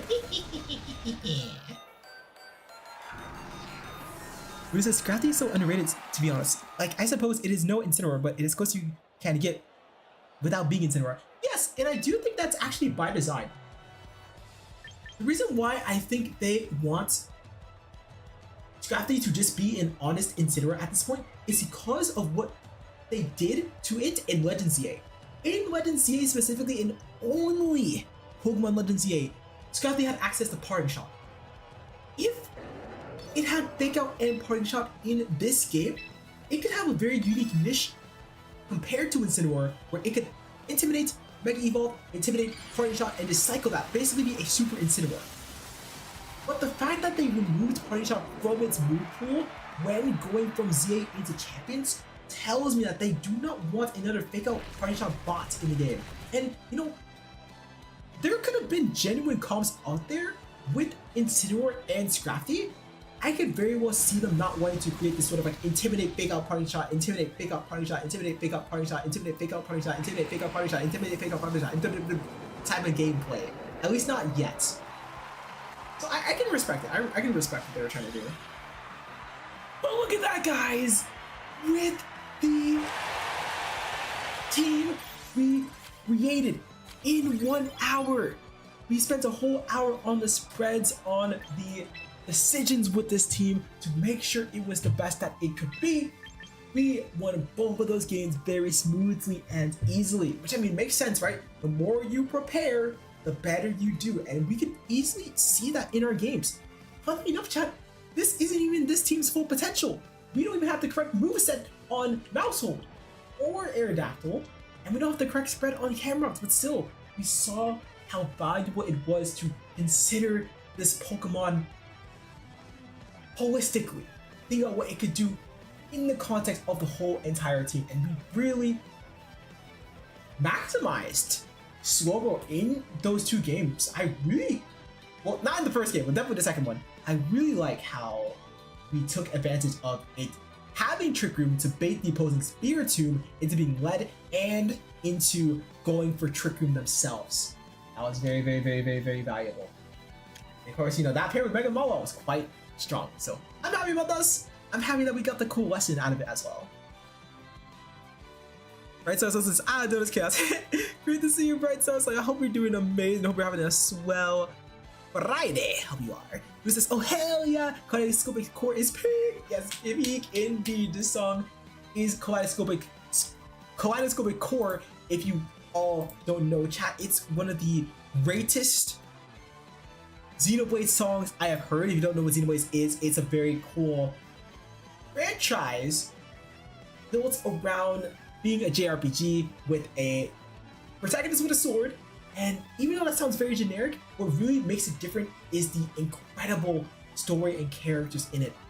There is so many elements put into Xenoblade to make their stories feel incredibly immersive, not just the first time you play, but the 5th time, because you're going to be going back for another one with that series. So, yeah, it's a great song. It's a truly, truly great song. Bryce says, the Monado! Monado indeed. Chucky with the nods. I like it, I like it. Hey, we were the favorite today. I was pretty happy around that.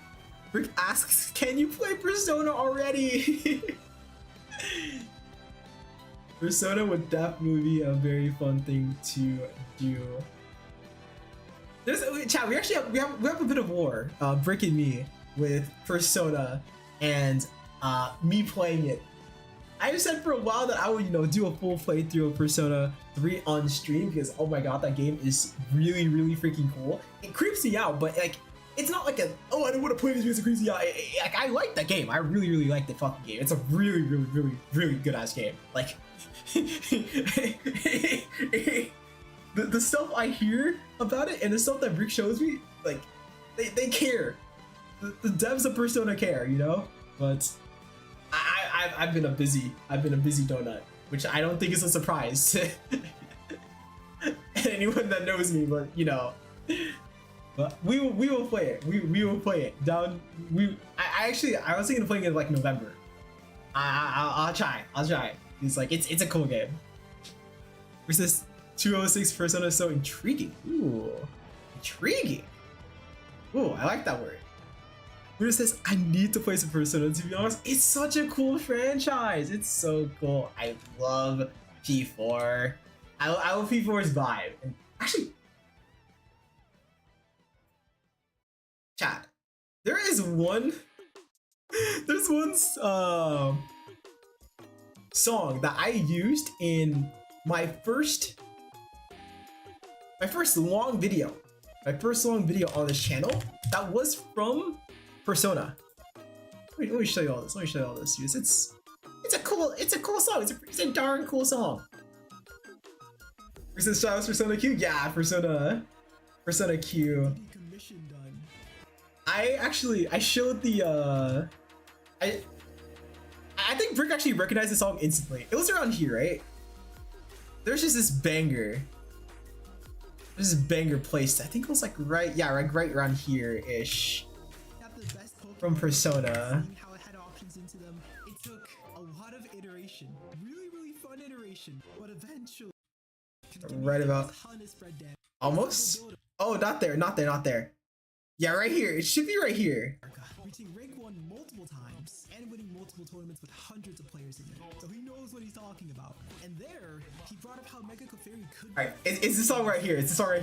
Also making it clear that he's not exactly a good Pokemon. However, I wanted to give this a shot. Not because I'm so defiant or anything, but because Mega Clefable is really cute. Plus, I'm gonna turn it up so you guys can actually hear the song. Mega Clefable and Gardevoir aren't that different. Well, sure, Mega Gardevoir is definitely better in a lot of ways, but think about it. Slow to medium. Yeah, it's an absolute banger. Like it's so good. I love how the rap parts of it, combo with like the really like upbeat bright vocals. It's so nice. It's such a cool duo. Right, as favorite Xenoblade Chronicles character? Ooh.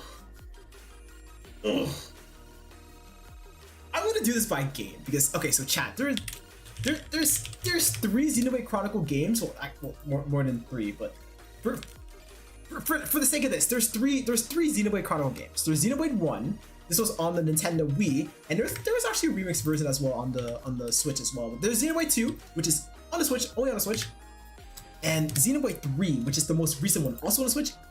Banger, freaking amazing, freaking outstanding game.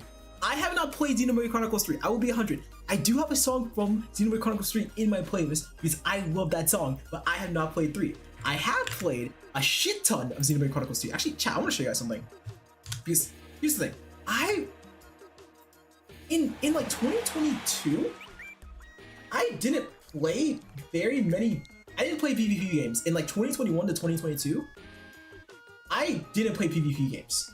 I got really immersed in like this one gacha game called Dragalia Lost. We're not going to talk about that, but it's an incredible game. But for the sake of this, I during that 2021-2022 era, I did play a fair bit of Xenoblade Chronicles. Yeah, just a little bit. Here's the thing, chat. If you're thinking, okay, well, there's probably people out there with like 1,000 hours. There's people out there with like 1,000 hours for like this kind of like single player games, right? Sure. Here's the thing. I am not a single game player. I am not a single game player. So and I can prove it, right? If you show me a multiplayer game, 4,000 on Smash. This is actually more than 4,000, by the way. This is closer to 6,000. 1,000 on Splatoon 2. This is also way more than 1,000. 330 on Mario Kart, which is like not a lot, but like Splatoon 3, 6665. Champions 185. This game's been out for 4 months. Like, I'm a multi-game player. So for a single player game to get this many hours out of me, that says something. That really says something. This right here is a what? Like in essence, is closer to like 2,900 hours rather than 2,900, or then rather than 290. This is girl, we need to play 3. I would love to play 3. I don't got time. Not right now, at least not for a while. I'll probably like play 4 in like 4 years, but I can respect that actually a fucking amazing game, like very beautiful game. I heard so many positive comments about IC3, and the comment looks so much fun in there. But at least Bryce says that the gacha system was there. ICC. The gacha system is something for sure. I didn't get too serious about like completing my Actually, can I pull this up? I don't even think I have the fucking save file. I'm gonna be so rude with you guys, but at least for Xenoblade, I don't think I wasn't like obsessed with like 100% clearing the like getting all the blades like through that, but I did play a lot. Of course, like I clearly played a lot, but I wasn't like, oh my god, if I don't get all the rare blades, I'm gonna crash out.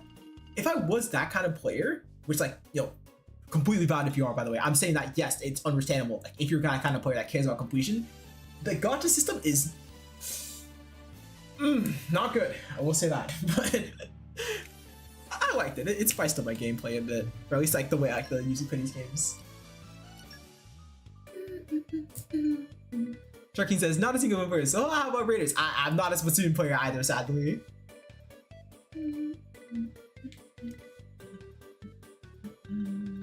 Unfortunately, I'm not a Splatoon player. This says, Xenoblade Chronicles 3 appeared in this years. It's so good. Hell yeah! I'm glad you enjoy it. It definitely looks like an incredible game. Absolutely incredible game. Also, to answer your question, Bright Star Slight, about what my favorite Xenoblade Chronicles character is, this was not intentional. I have not touched this game in at least a month, at the very bare 3 months. 3 months, bare minimum. Actually, probably like 6 months. But,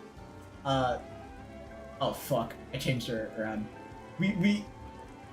My favorite character was immediately pulled up, like the frame we started the fucking the game up. How do I zoom in again? Just one moment. Yo. How do I zoom in? Wait, let me zoom in. Let me zoom in. Ah! Oh, wait, okay, that's how. But yes, Bright Star Slide. This is my favorite character, right? Fucking hell. How do I? No! Fine, whatever. Whatever. I'll just do this the old-fashioned way. How the fuck? Oh. I swear this is worth it, guys. You, right here. This woman right here, Shiba. The idea with Shiba is that she is this entitled fucking bitch, but she cares so much about other women. She is like the most lesbian character I think I've ever seen in a video game, like ever. Like this is like, she's not just like a lesbian, like she's like a person that like actively is like, yo, women are a higher class than men, like they are the fairer sex, like that kind of person. Which it's a very fun archetype to find someone like this, and I like that in the game you have to pay a shit ton of money to actually like get Shiva's stuff, and I know that because this means I got Shiva's stuff. But I enjoy her a lot. She's very cool. I like her dynamics. Actually, one of the fun things about her is that she has this power, right? She has this power, chat, that makes it so it's like, let me show you guys this. This is one of the funniest things I think I've ever seen. Yes, right here. So she has an ability that makes it so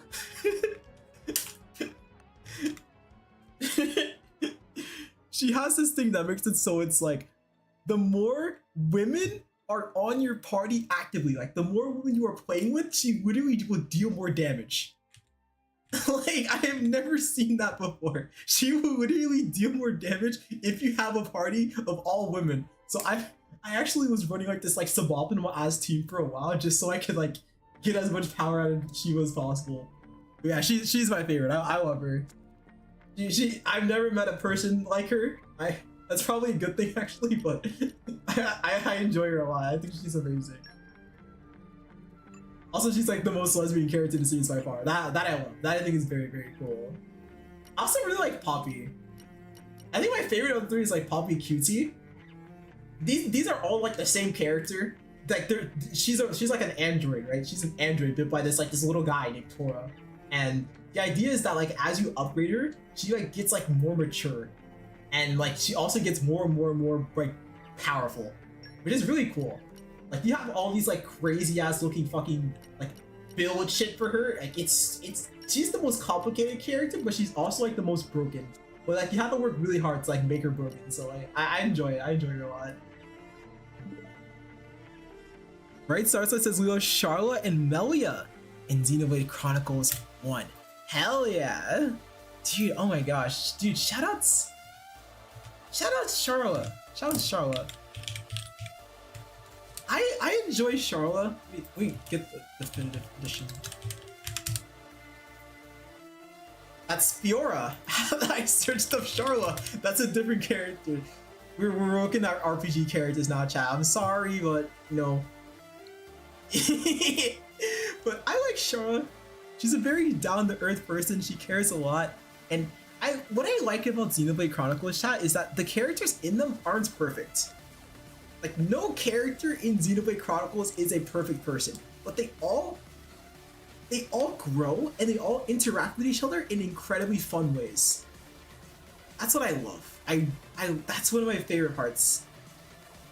Like Charlotte, she can be sometimes like a bit overprotective because, you know, there's been a lot of hardship that's happened to her. She wants to make sure that, you know, the people around her are safe, that they're okay. Like Juji right here in the corner. Like she wants to make sure that if someone like Juji's okay. But it's so sweet. I really like it. Melia is so cool as well. I really like Melia. Melia is a very cool person. I love how she, like, across the story, like, she gets, I would say, more out of her shell. I think that's a fair way of putting it. She gets more confident, she gets more out of her shell, and she's a beautiful, beautiful resident leader at the end of the game. I appreciate someone like Melia a lot. Luna says, I also have the ability, actually. Yeah, you have Shiva's ability, you get more power around other women. That's awesome. Luna says, I really, really like Leah. I want to get the figure of her one day, but it's so hard to find. I can imagine that. Nia, another Xenoblade Chronicle character. People, dude, she's so cool. She's so brash. She's so herself. She's so off the wall. I appreciate Nia a lot. I can definitely see this character being like incredibly difficult to get merged for because people love Nia. They adore the hell out of her. Right says that our Lizzie Heart fell in love with Charlotte instantly. Hell yeah. Welsh Kitty! Yes! Oh my gosh. But we all said Welsh Kitty. Hey, yes. Wait, see here. Oh, that's loud. Wait, chat, can you? Oh, okay, never mind. Okay, yeah. All right, well, you chat. If you've not heard of this person before, be ready to witness the most like Welsh accent you've ever seen. If you don't know what a Welsh accent even sounds like, you will know after this video. That's fucking loud. Okay, there we go.